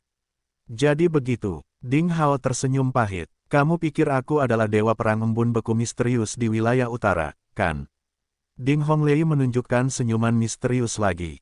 Dengan baik, Ding Hao merasa pikirannya tidak bekerja cukup cepat dan berkata, benarkah? Tiba-tiba, Ding Hao sedikit ragu. Ding Honglei terkikik lagi dan berkata, tentu saja tidak. Ding Hao sedikit marah. Apa yang sebenarnya terjadi? Ding Honglei menunjuk ke kursi di sebelahnya dan berkata, duduklah dan kita bisa membicarakannya perlahan. Butuh waktu lama untuk membicarakannya. Ding Hao duduk untuk mendengarkan dengan penuh perhatian. Apakah menurutmu hanya ada 5 dewa perang tertinggi manusia dan beberapa dewa iblis dari klan iblis di dunia ini? Ding Honglei bertanya sambil tersenyum. Ding Hao mengangguk. Tidak hanya Qi Qingshan dan Song Ke tetapi juga yang lain selalu memberitahunya bahwa 5 dewa perang manusia tertinggi telah mendominasi nasib klan manusia. Selama ribuan tahun terakhir, klan manusia hanya memiliki 5 dewa perang ini, dan hanya merekalah yang bisa melawan klan iblis. Faktanya, bukan itu masalahnya. Ding Honglei perlahan-lahan menjadi serius dan berkata, jika memang hanya ada 5 dewa perang di klan manusia, mereka pasti sudah tersingkir dari tanah tanpa batas sejak lama, dan mustahil bagi mereka untuk melawan iblis. Klan sampai sekarang, Anda harus memahami bahwa, meskipun kekuatan dewa perang tidak terbayangkan, mereka tidak dapat menghancurkan dunia. Oleh karena itu, hanya rumor yang beredar bahwa alasan klan iblis tidak berani melewati batas untuk melawan klan manusia adalah karena mereka takut dewa perang klan manusia akan menghancurkan tanah infinity untuk binasa bersama di kemarahan. Ding Hao membuka mulutnya tetapi tidak berbicara. Kata-kata ini benar-benar mengubah pemahaman Ding Hao tentang tanah tanpa batas dan dewa perang dalam 6 tahun terakhir. Padahal, apapun wilayahnya, keadaan damai hanya bisa dicapai dengan menjaga keseimbangan kuantitas. Jika keseimbangan ini rusak, maka ini berarti perang dan kehancuran. Dalam sejarah negeri tanpa batas, pecahnya setiap perang suci disebabkan oleh rusaknya keseimbangannya. Setiap perubahan angka akan merusak keseimbangan ini. Oleh karena itu, tidak peduli klan mana yang kehilangan dewa perang atau muncul dewa perang, perang suci baru akan pecah. Satu-satunya alasan mengapa tidak ada perang suci di tanah tanpa batas selama hampir 10.000 tahun adalah karena jumlah dewa perang di klan manusia dan klan iblis adalah sama. Ding Honglei berkata perlahan. Ding Hao masih tercengang. Namun, setelah berpikir dengan hati-hati, dia harus mengakui bahwa perkataan Ding Honglei masuk akal. Yang disebut keseimbangan pasti ada hubungannya dengan kuantitas. Hanya perubahan kuantitas yang menyebabkan perubahan kualitas, yang telah dibuktikan berkali-kali oleh orang bijak zaman dahulu di bumi pada kehidupan sebelumnya. Dia menganggap dunia ini terlalu sederhana. Mungkin juga karena orang biasa tidak punya cara untuk berhubungan dengan lingkaran master tingkat dewa. Bahkan master di puncak martial sage sama lemahnya dengan semut di depan master tingkat dewa. Oleh karena itu, mereka tidak memiliki cara untuk mengetahui rahasia ini. Teori keseimbangan yang beredar di benua itu mungkin hanya spekulasi banyak orang. Yah, kamu ingin bertanya berapa banyak master tingkat dewa yang ada di klan manusia dan klan iblis di tanah tanpa batas, kan? Ding Honglei memandang Ding Hao sambil tersenyum. Ding Hao mengangguk. Jawabannya adalah, Ding Honglei berkata dengan suara tertahan, klan manusia dan klan iblis memiliki 36 master tingkat dewa. Ding Hao sangat terkejut mendengar nomor itu. 36. Setiap klan memiliki 36 master tingkat dewa. Itu berarti ada total 72 master tingkat dewa tertinggi di tanah tanpa batas. Ini adalah angka yang luar biasa yang mengubah idenya tentang master tingkat dewa. Dalam benak Ding Hao, master tingkat dewa sama langkahnya dengan panda beberapa saat yang lalu, tetapi di kemudian hari, jumlahnya menjadi sebanyak kubis di pinggir jalan. Bukankah master tingkat dewa terlalu tidak berharga? Pikir Ding Hao. Jika kata-kata itu tidak keluar dari mulut Ding Honglei, Ding Hao akan menganggapnya sebagai kata-kata gila dari orang gila. Ding Honglei mengamati reaksi Ding Hao dan tersenyum puas, lalu dia melanjutkan, nah, sekarang menurutmu seharusnya ada 72 master tingkat dewa di benua ini, kan? Ding Hao merasa tenggorokannya sedikit kering dan berkata, bukan. Ding Honglei tertawa lagi dan berkata, tentu saja tidak. Tidak hanya klan manusia dan klan iblis di dunia ini, tetapi juga binatang aneh purba, binatang jurang yang sangat besar, dan klan raksasa. Dengan kata lain, selain klan manusia dan klan iblis, ada total 10 master tingkat dewa di antara klan dengan populasi rendah. Ini bilangan genap ya. Berkat angka ini, tanah tanpa batas menjadi relatif damai selama hampir 10.000 tahun. Ding Hao tiba-tiba sakit kepala. Dia merasa bahwa pengetahuannya tentang tanah tanpa batas dalam waktu yang lama telah hancur dalam sekejap oleh kata-kata Ding Honglei. Dia pikir dia memiliki pemahaman yang baik tentang dunia. Namun nyatanya, apa yang diketahuinya tersaring dan hanya sekedar ilusi. Yah, kamu bisa meluangkan waktu untuk mencerna informasi ini sekarang. Ding Honglei mengguncang kaki putih dan rampingnya dengan nyaman dan berkata dengan nada menggoda, sebenarnya, kamu tidak perlu merasa malu dengan reaksi berlebihanmu karena aku lebih dibesar-besarkan daripada kamu ketika aku mengetahui berita ini. Ding Hao menarik napas dalam-dalam dan mengangkat kepalanya setelah beberapa saat. Mengapa kamu memberitahuku ini? Karena kami merasa inilah saatnya untuk memberitahu Anda fakta-fakta ini. Kata Ding Honglei, Anda. Ding Hao dengan tajam menangkap kata kunci ini. Ding Honglei mengangguk dan berkata, saya baru saja mengatakan bahwa ada 36 dewa perang di klan manusia. Maksudmu ini adalah keputusan bersama dari 36 dewa perang klan manusia? Ding Hao bertanya, tentu saja tidak. Ding Honglei menggelengkan kepalanya dan berkata, meskipun seringkali saya berharap lebih banyak dewa perang muncul di klan manusia, untuk beberapa saat ketika kita perlu membuat keputusan, saya berharap hanya ada satu dewa perang di klan manusia. Klan karena sulit mencapai mufakat jika orangnya banyak. Bagian dari dewa perang sangat menghargaimu kali ini, jadi mereka ingin kamu mengetahui hal ini. Ding Hao mengangguk untuk menunjukkan bahwa dia mengerti. Untungnya, setiap dewa perang tidak akan terlalu peduli dengan hal-hal ini. Meski berada di level dewa, mereka tidak bisa mengatakan bahwa mereka sudah mengetahui takdir. Oleh karena itu, mereka punya calonnya, dan kita punya calonnya sendiri. Pada akhirnya, kebenaran akan memberitahu kita siapa yang ditakdirkan, kata Ding Honglei. Kata-kata ini mengungkapkan terlalu banyak informasi. Terlalu banyak hal yang muncul di benak Ding Hao. Baiklah, mari kita beralih ke topik lain. Tahukah Anda mengapa tidak ada seorang pun yang mencapai alam abadi selama puluhan ribu tahun di tanah tanpa batas, baik itu klan manusia, klan deman, atau berbagai klan lainnya? Lagi pula, menurut teori meridian seni bela diri, pasti ada alam abadi. Yah, aku tidak tahu. Apakah karena kurangnya kesempatan dan keberuntungan? Salah, semua orang yang mampu memasuki alam tingkat dewa adalah favorit negeri ini. Namun, bahkan beberapa orang yang telah mencapai puncak alam tingkat dewa tidak dapat membuat terobosan. Masalah ini telah menjangkiti banyak ahli tingkat dewa. Pada akhirnya, mereka sampai pada kesimpulan yang sama. Apa itu? Keingintahuan Ding Hao muncul. Ding Honglei mengucapkan kata demi kata, jika kamu ingin menjadi abadi, kamu harus memasuki tanah abadi. Kalau tidak, kamu tidak bisa menjadi abadi. Tanah abadi. Ding Hao tidak mengharapkan kesimpulan seperti itu. Dia berkata dengan heran, apakah tanah abadi benar-benar ada di dunia ini? Tentu saja, Ding Honglei berkata dengan pasti. Kamu harusnya tahu tentang pertempuran misterius di tebing kayu hijau di benua tengah ilahi setahun yang lalu. Ding Hao mengangguk. Orang luar tidak tahu apa yang terjadi di Greenwood Cliff, tapi satu hal yang mereka yakini adalah adanya fluktuasi energi dari pertarungan antara pakar tingkat dewa di Greenwood Cliff. Beberapa ahli tingkat dewa juga muncul. Itu seperti kiamat dan membuat khawatir semua pihak, membuat kedua balapan terkejut. Belakangan, beberapa orang berspekulasi bahwa beberapa master tingkat dewa tewas dalam pertempuran itu. Saat ini, benua tengah ilahi telah dilanda kekacauan dan pertempuran, dan tebing kayu hijau hampir menjadi area terlarang. Sudah pasti bahwa pertempuran di Greenwood Cliff telah sepenuhnya mengubah situasi benua. Perang suci yang baru sepertinya akan segera terjadi. Dilihat dari nada bicara Ding Honglei, Ding Hao bertanya-tanya apakah pertempuran di tebing kayu hijau ada hubungannya dengan tanah abadi. Pertempuran itu memang merupakan pertarungan antara ahli tingkat dewa, dan alasan mengapa pertempuran itu terjadi adalah karena gerbang menuju tanah abadi ditemukan di Greenwood Cliff. Kata Ding Honglei, gerbang itu mengarah ke tanah abadi. Pikir Ding Hao. Ding Hao terkejut. Kalimat ini mengejutkan Ding Hao lebih dari semua kata lain yang diucapkan Ding Honglei sebelum digabungkan. Ini tidak hanya berarti bahwa ada dunia lain di luar tanah tanpa batas, tetapi juga bahwa dunia tersebut disebut sebagai tanah abadi. Bisa dibayangkan betapa menakjubkannya jika tanah abadi itu ada.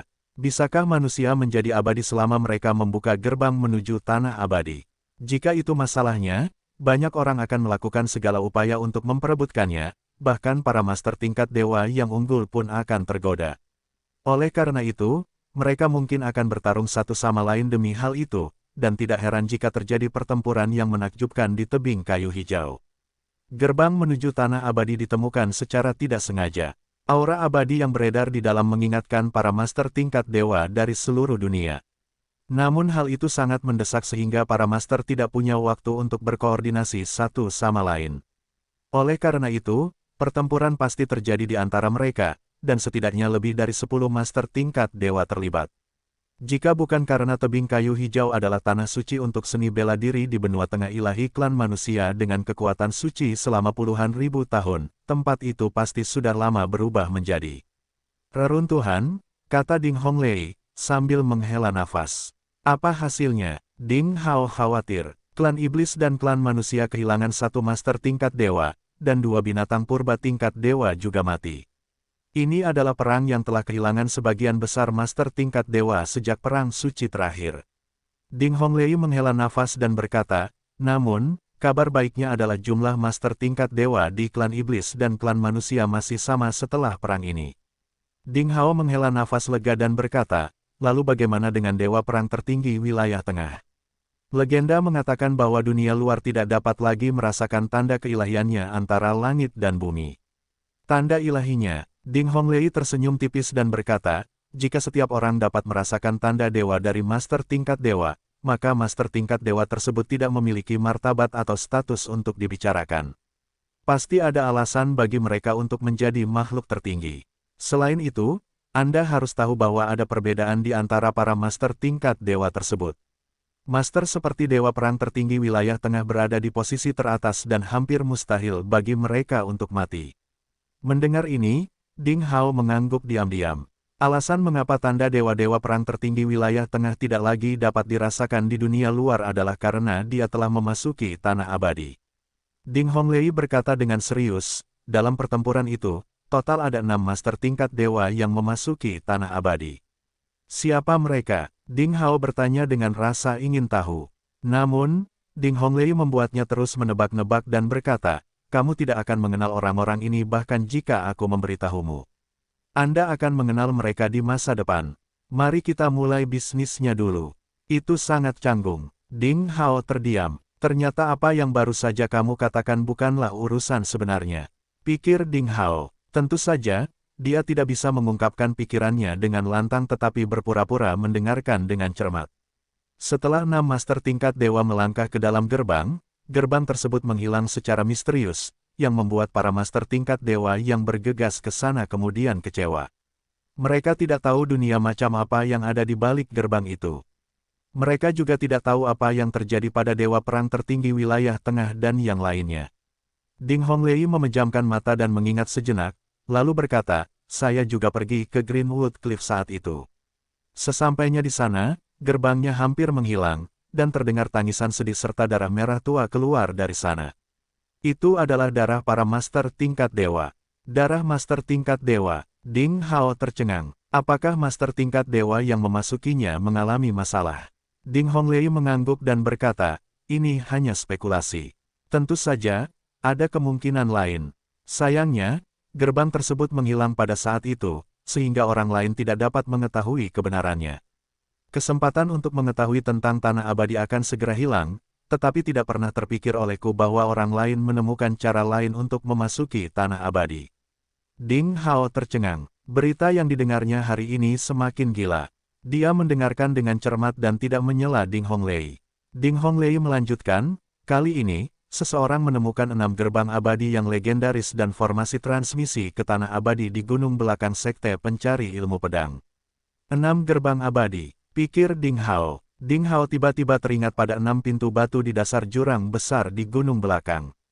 Yang disebut 6 gerbang abadi harus mengacu pada 6 gerbang batu itu jika spekulasinya benar.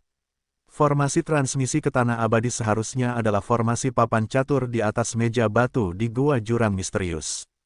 Ding Hao turun ke Great Abyss sebelumnya dan menemukan aura master tingkat dewa di 2 tempat itu.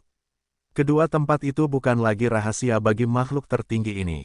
Tetapi masalahnya adalah bahkan master tingkat dewa yang kuat itu tidak dapat membuka 6 gerbang abadi yang telah memiliki celah, sehingga orang lain tidak dapat melewatinya. Satu-satunya harapan terletak pada formasi transmisi. Berbicara tentang ini, Ding Honglei berhenti sejenak dan berkata, saya pikir Anda seharusnya sudah tahu di mana kedua tempat ini berada, bukan? Ding Hao mengangguk. Ding Honglei berkata, ya, itu bagus. Saya akan melanjutkan. Sekarang 6 gerbang abadi tidak berguna, jadi satu-satunya harapan adalah formasi transmisi di papan catur. Namun, lusinan master tingkat dewa telah mempelajarinya tetapi gagal mengaktifkannya. Di saat kritis itu, berita tentang kunci batu yang melarikan diri dari langit tiba-tiba datang dari segala penjuru. Itu adalah benda suci yang legendaris, dan rumor mengatakan bahwa benda itu dapat mengaktifkan semua formasi dan bersembunyi di kehampaan. Semua master tingkat dewa percaya bahwa kunci batu yang melarikan diri dari langit dapat membuka papan catur, dan itulah satu-satunya cara. Ding Hao mengerutkan kening dan mengambil kunci batu yang melarikan diri dari langit dari ruang penyimpanan. Saya sangat memprotes Anda. Anda tidak dapat melecehkan saya seperti ini. Apa yang Anda maksud dengan mengunci saya di ruang gelap?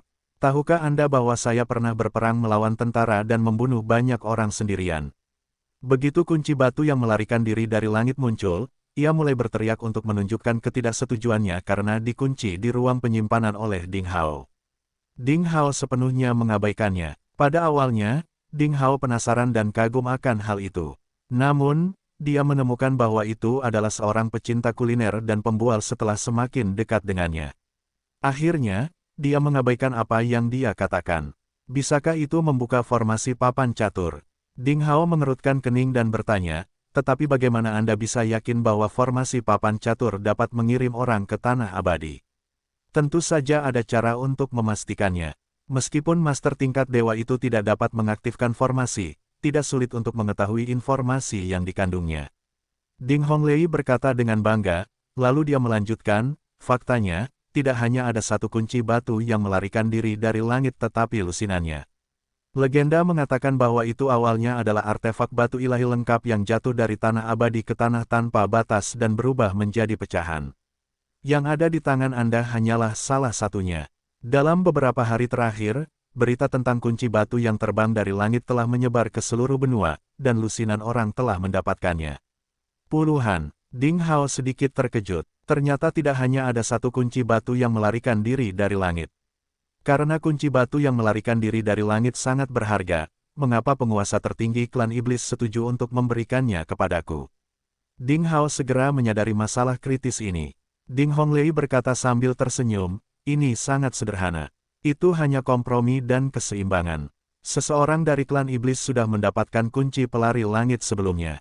Oleh karena itu, untuk menjaga keseimbangan kuantitas, kunci ini adalah milik klan manusia.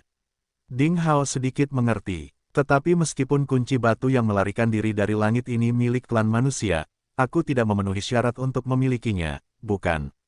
Anda baru saja mengatakan bahwa setidaknya ada lebih dari 30 master tingkat dewa di klan manusia. Bukankah mereka ingin mendapatkan benda suci seperti itu untuk memasuki tanah abadi? Ding Hao curiga lagi.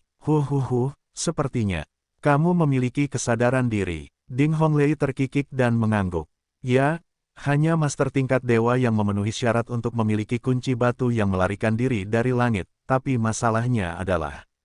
Berbicara tentang ini, ekspresi aneh muncul di wajah Ding Honglei. Dia berkata, kunci batu yang melarikan diri dari langit, yang hanya dapat didengar dalam legenda selama puluhan juta tahun, tiba-tiba muncul saat ini tanpa peringatan. Dengan semua kejadian sebelumnya, bukankah menurutmu ini sedikit aneh? Ini sangat aneh, Ding Hao mengatakan yang sebenarnya. Dari pertempuran di tebing kayu hijau hingga kemunculan 6 gerbang abadi, dan dari formasi transmisi papan catur hingga kunci batu yang melarikan diri dari langit, semua peristiwa ini tampaknya hanya sebuah kebetulan. Namun, jika diperhatikan dengan cermat, sepertinya ada tangan besar tak kasat mata yang mengendalikan mereka di balik layar. Itu lebih seperti jebakan. Itu adalah jebakan yang bahkan termasuk master tingkat dewa. Sepertinya kamu tidak terlalu bodoh, Ding Honglei menggoda Ding Hao sambil tersenyum. Karena kamu bisa melihatnya, begitu pula para master tingkat dewa di dua klan. Sekarang benua berada dalam kekacauan dan bencana akan datang, para master tingkat dewa yang mendominasi nasib kedua klan tidak dapat dengan mudah terlibat di dalamnya. Kami membutuhkan orang lain untuk membantu kami memecahkan teka-teki kami, jadi semua orang yang telah mendapatkan kunci batu yang melarikan diri dari langit akhir-akhir ini adalah ahli di bawah level dewa. Maksudmu, Ding Hao menjadi jelas. Kami berharap seseorang dapat menggunakan kunci batu pelari langit untuk mengaktifkan formasi transmisi papan catur untuk memasuki tanah abadi, dan kemudian mereka perlu mencari tahu benda apa yang ada di sana dan menemukan master tingkat dewa yang memasukinya sebelumnya. Ding Honglei berkata dengan tatapan serius, jadi, setiap orang yang memiliki kunci batu yang melarikan diri dari langit adalah kandidat yang dipilih dengan cermat oleh master tingkat dewa dari dua klan. Ding Hao sepenuhnya mengerti sekarang. Apakah mereka memilih kambing hitam? Apakah saya juga salah satu kambing hitam yang dipilih oleh Ding Honglei? Pikir Ding Hao. Namun, Ding Hao menggelengkan kepalanya karena intuisinya yang tajam dari main esensial tidak merasakan kebencian dari Ding Honglei. Dia telah merawatnya sepanjang waktu tanpa tujuan lain, dan dia juga memperlakukannya seperti kerabatnya dan tidak akan pernah menyakitinya. Ding Hao sangat yakin akan hal itu. Ding Honglei juga mengamati dengan cermat ekspresi Ding Hao. Melihat Ding Hao tetap tenang, Ding Honglei mengangguk lega dan menambahkan, tentu saja, yang paling penting adalah kekuatan master tingkat dewa terlalu kuat dan formasi transmisi papan catur tidak dapat menahannya, bahkan jika formasi tersebut diaktifkan, itu tidak dapat menularkan orang. Ding Hao menjawab dengan, oh, ini adalah poin terpenting. Jika itu hanya karena apa yang dikatakan Ding Honglei sebelumnya, pasti ada seseorang yang cukup berani mengambil risiko mengaktifkan formasi transmisi untuk melihat tanah abadi. Bagaimanapun, mereka yakin bahwa formasi transmisi papan catur adalah pintu tetap menuju tanah abadi. Ding Honglei berhenti dan berkata dengan serius, mengaktifkan formasi transmisi mungkin membawa bahaya atau keberuntungan besar bagi orang-orang. Siapa yang tahu apa yang akan terjadi? Itu tergantung pada nasib seseorang. Anda memiliki kunci batu yang melarikan diri dari langit, yang berarti Anda memiliki kesempatan untuk memasuki tanah abadi. Baik Anda memasukinya atau tidak, Little Chap Ding, Anda dapat mempertimbangkannya dengan cermat. Jika kamu tidak ingin pergi, kamu bisa menolak dan aku tidak akan memaksamu. Ding Hao mengangguk tetapi menjawab. Dia berkata, biarkan saya memikirkannya sebelum mengambil keputusan. Oke, kamu punya waktu 3 hari untuk memutuskan.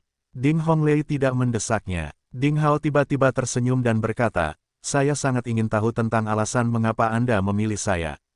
Master seperti Song Ke dan Bai Kuansui juga merupakan talenta yang luar biasa. Selain itu, Ren Xiaoyao kecil yang gemuk dari Sekte Pencari Ilmu Pedang yang memiliki pengolahan takdir yang hebat juga merupakan kandidat yang baik. Ding Honglei memutar matanya dan berkata, Nak, apakah kamu mencoba membuatku memujimu dengan cara lain? Bai Kuansui dan Song Ke memang jenius yang langka. Budidaya nasib Ren Xiaoyao juga luar biasa. Namun, semuanya sedikit lebih rendah dari Anda. Tidakkah kamu menyadari bahwa kamu lebih beruntung? Ding Hao tersenyum. Ding Honglei menambahkan, namun, Song Ke, Bai Kuansui, dan yang lainnya mungkin memiliki peluang. Bukan tidak mungkin sekte seperti Sekte Awan Biru dan Sekte Ilmu Pedang Pemusnahan mendapatkan lebih dari satu kunci batu yang melarikan diri dari langit. Akankah sekte besar ini mengirimkan bakat mereka untuk mengambil risiko? Lagi pula, begitu mereka memasuki formasi transmisi papan catur, keselamatan mereka tidak terjamin. Ding Hao bertanya, inti dari seni bela diri terletak pada maju dengan tekad. Tidak ada peluang yang bebas risiko di dunia ini. Pakar tingkat dewa yang tak terhitung jumlahnya memperoleh kekuatan dan status mereka saat ini dengan memanfaatkan peluang dengan risiko tinggi. Semakin tinggi seseorang berdiri, semakin dia memahami prinsip ini dengan jelas. Selain itu, meskipun formasi transmisi papan catur berbahaya, ini juga merupakan peluang yang belum pernah terjadi sebelumnya.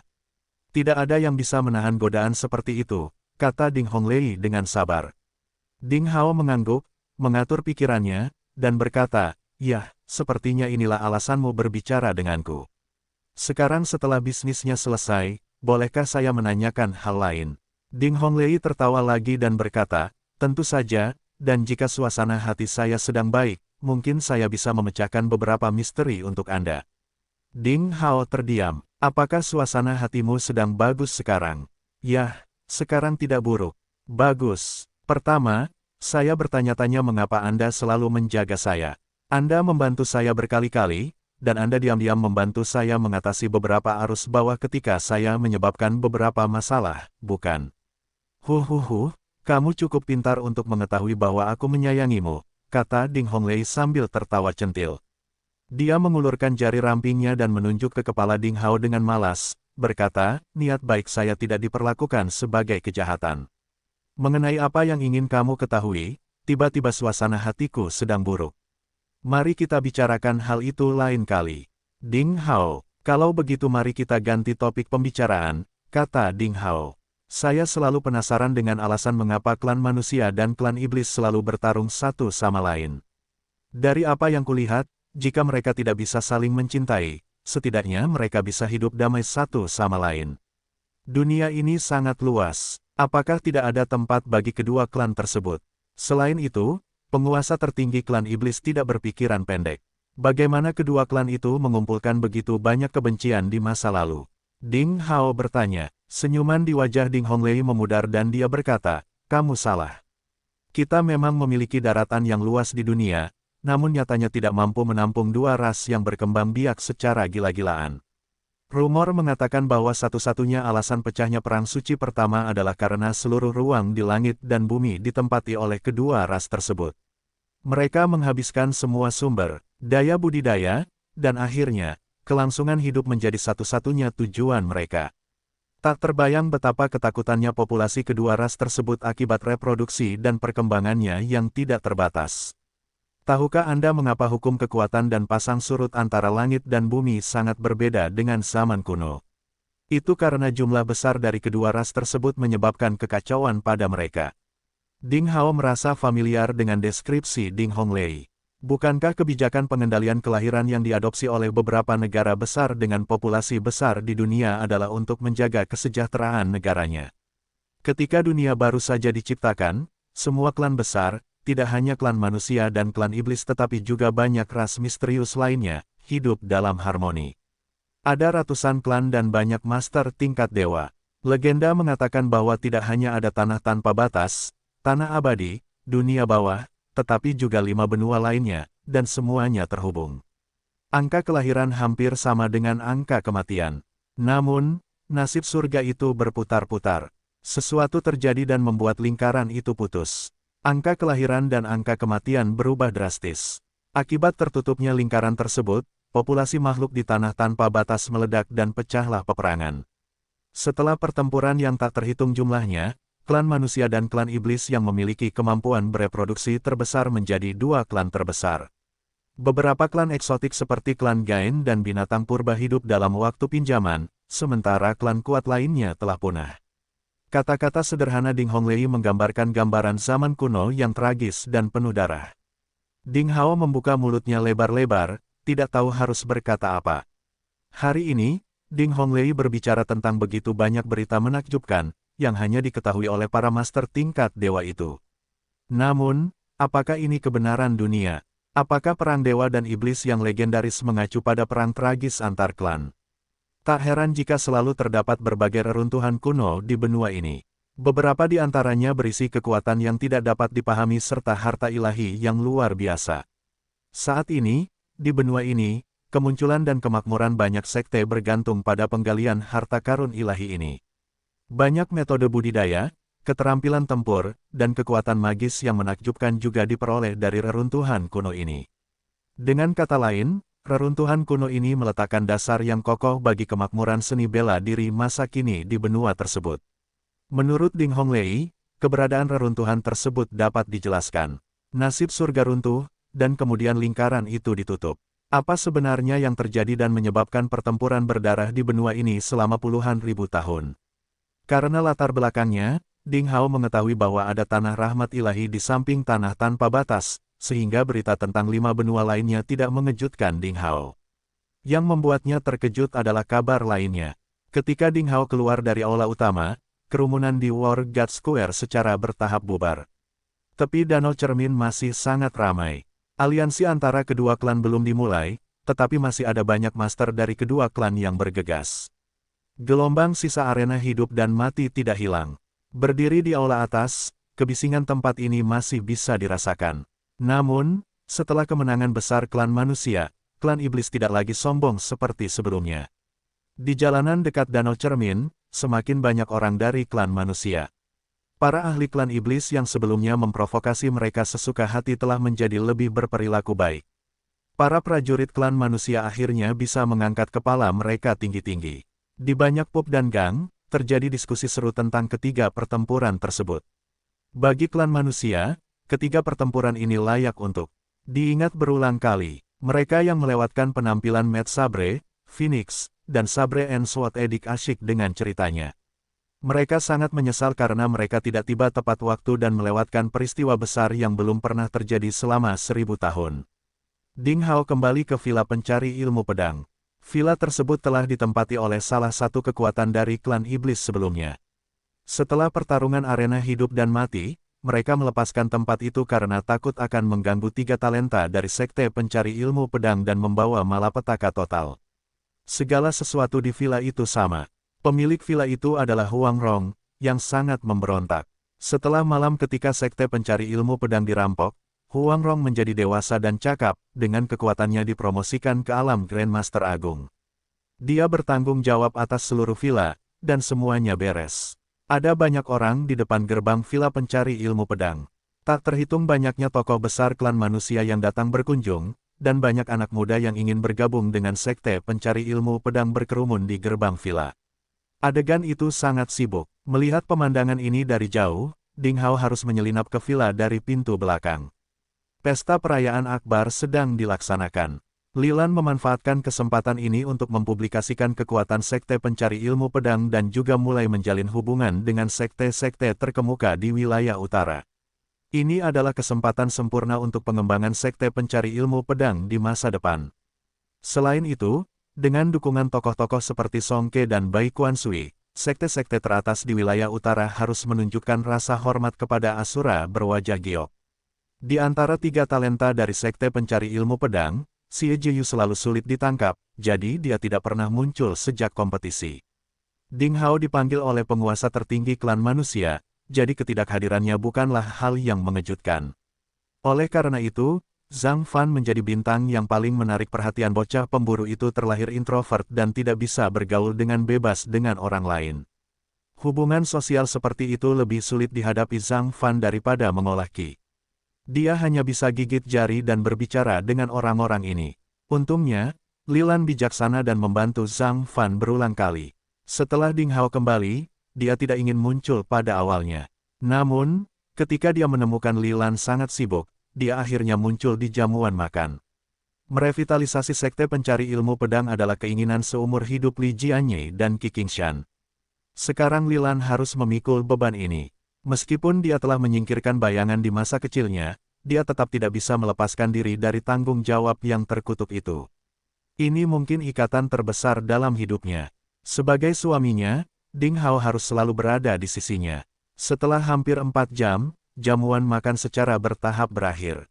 Beberapa tokoh besar dari sekte-sekte terkemuka di wilayah utara tetap ada. Mereka harus mencapai beberapa kesepakatan penting dengan sekte pencari ilmu pedang dan mendirikan kamp. Lilan harus meluangkan waktu untuk menghadapinya, sementara Ding Hao menghilang ke kerumunan dengan alasan meditasi. Melihat sosok Lilan yang sibuk, Ding Hao merasa sedikit tertekan. Bakat dan bakat Lilan jelas berada di level teratas di antara murid nominal tahun itu. Bahkan murid seperti Lin Xin, Ren Xiaoyao, Liu Kuang lebih rendah dari Lilan pada saat itu. Namun, dalam 3 tahun terakhir, dia telah mencurahkan sebagian besar energinya untuk pengembangan sekte pencari ilmu pedang. Akibatnya, ia memiliki lebih sedikit waktu untuk berkultivasi. Sekarang, sebagai kepala sekte, Lilan hampir tidak bisa memasuki alam raja bela diri. Dibandingkan dengan murid seperti Ren Xiaoyao, dia sudah tertinggal. Terkadang Ding Hao bertanya-tanya apakah baik bagi Lilan untuk menggantikannya sebagai kepala sekte. Namun, melihat Lilan menangani urusan ini dengan rasa kepuasan dan pencapaian, Ding Hao menyadari bahwa lebih menggembirakan baginya untuk mendorong sekte pencari ilmu pedang menjadi sekte teratas di wilayah utara daripada meningkatkan kekuatannya. Setiap orang memiliki tujuan masing-masing. Beberapa mengejar seni bela diri, sementara yang lain mengejar kekuasaan. Jelas sekali, Lilan memikul tanggung jawab yang berat dan berusaha memenuhi harapan para murid sekte pencari ilmu pedang yang tak terhitung jumlahnya di bumi dan surga. Memikirkan hal itu, Ding Hao merasa lega. Bagaimanapun, tidak peduli seberapa kuat Lilan, selama Zhang Fan, Simen Qiansui, Wang Juefeng, Wang Xiaoqi, dan dia ada di sana, mereka tidak akan pernah membiarkan siapapun menantang posisi Lilan. Taman belakang villa pencari ilmu pedang jauh lebih sepi. Ding Hao berkeliaran di dalamnya, merenung dengan bebas. Diakui, Ding Hao memang menimbulkan masalah besar baginya. Dia sedang memikirkan apakah dia harus mencoba peruntungannya dengan menggunakan kunci batu yang melarikan diri dari langit untuk mengaktifkan formasi transmisi papan catur untuk memasuki tanah abadi. Ini adalah takdir abadi yang sebenarnya. Siapapun yang memasuki tanah abadi akan memiliki kesempatan untuk menjadi abadi. Tapi bisakah dia tetap kembali ke tanah tanpa batas setelah dia memasuki tanah abadi? Jika dia tidak bisa kembali, Ding Hao lebih memilih melepaskan kesempatan ini untuk menjadi abadi. Ada terlalu banyak hal di dunia ini yang tidak bisa ditinggalkan oleh Ding Hao. Jika dia tidak bisa menjadi abadi bersama orang-orang yang dia sayangi, apa menyenangkannya menjadi abadi? Itulah yang membuat Ding Hao ragu-ragu. Jika formasi transmisi papan catur untuk master tingkat dewa adalah formasi pembunuhan atau jebakan, dia mungkin akan mati jika memasukinya. Begitu dia meninggal, sekte pencari ilmu pedang, yang baru saja bangkit, akan segera runtuh dan dihancurkan. Dia dibebani dengan begitu banyak tanggung jawab. Mungkin aku harus menolak Ding Honglei, pikir Ding Hao. Ding Hao sedikit ragu ketika ide ini muncul. Di gua misterius di belakang gunung, dia terlahir kembali dalam cairan putih susu, dan kemudian dia bertemu dengan dua lelaki tua master pedang dan master pedang. Sejak saat itu, nasibnya berubah. Gua misterius itu adalah akarnya dan memiliki banyak ikatan dengannya. Terlebih lagi, di grid abis di gunung belakang, dia menemukan pelindung lengan ayahnya Ding Sengtan. Semua petunjuk ini menunjuk pada formasi transmisi papan catur. Selama puluhan ribu tahun, kemana perginya pasangan yang dikejar dewa? Mungkinkah mereka memasuki formasi transmisi papan catur? Pikir Ding Hao. Memikirkan hal itu, Ding Hao memiliki beberapa ekspektasi untuk membuka formasi papan catur. Ding Hao sedang berjuang dalam dilema. Dia bukan orang yang bimbang, tapi dia tidak bisa mengambil keputusan untuk sementara waktu. Ayah, ayah, sebuah suara kekanak-kanakan terdengar. Ding Hao berbalik dan melihat bayi perempuannya Ding Tianxuang memegang tangan Li Yiruo melompat ke arahnya. Ketika dia melihat Ding Hao, lelaki kecil itu membuka tangannya, bergegas mendekat, dan melompat ke pelukan Ding Hao. Ayah, kenapa kamu ada di sini? Aku sudah lama mencarimu bersama ibu kecil. Gadis kecil itu cemberut dan mencium pipi Ding Hao. Ding Hao tiba-tiba merasa dia hampir meleleh karena kebahagiaan. Namun dia segera menyadari sesuatu dan bertanya dengan heran, "Ibu kecil? Siapa ibu kecil itu?" Ding Tianxuang tiba-tiba tertawa dan berkata, "Ayah, kamu sangat bodoh. Ibu kecil adalah Ibu Yiruo. Aku selalu memanggilnya ibu kecil. Dia merawatku dengan baik. Saat kamu tidak ada di sini dan ibu terlalu sibuk untuk mengurusku, ibu kecil sering bermain denganku dan mengajariku kungfu, jadi ibu memintaku untuk menelepon ibu kecilnya." Ibu Yiruo. Ding Hao tertegun dan menatap Li Yiruo. Si cantik pertama dari 5 akademi menunjukkan senyuman bangga. Ding Hao tahu sesuatu. Sungguh Lilan, ternyata kamu sudah mengetahui segalanya secara diam-diam dan melakukan banyak hal secara diam-diam. Dengan melakukan ini, kamu telah mengakui beberapa hal, bukan? Pikir Ding Hao. Ada apa denganmu dan Ibu Yiruo? Ding Hao mencubit pipi gadis kecil itu.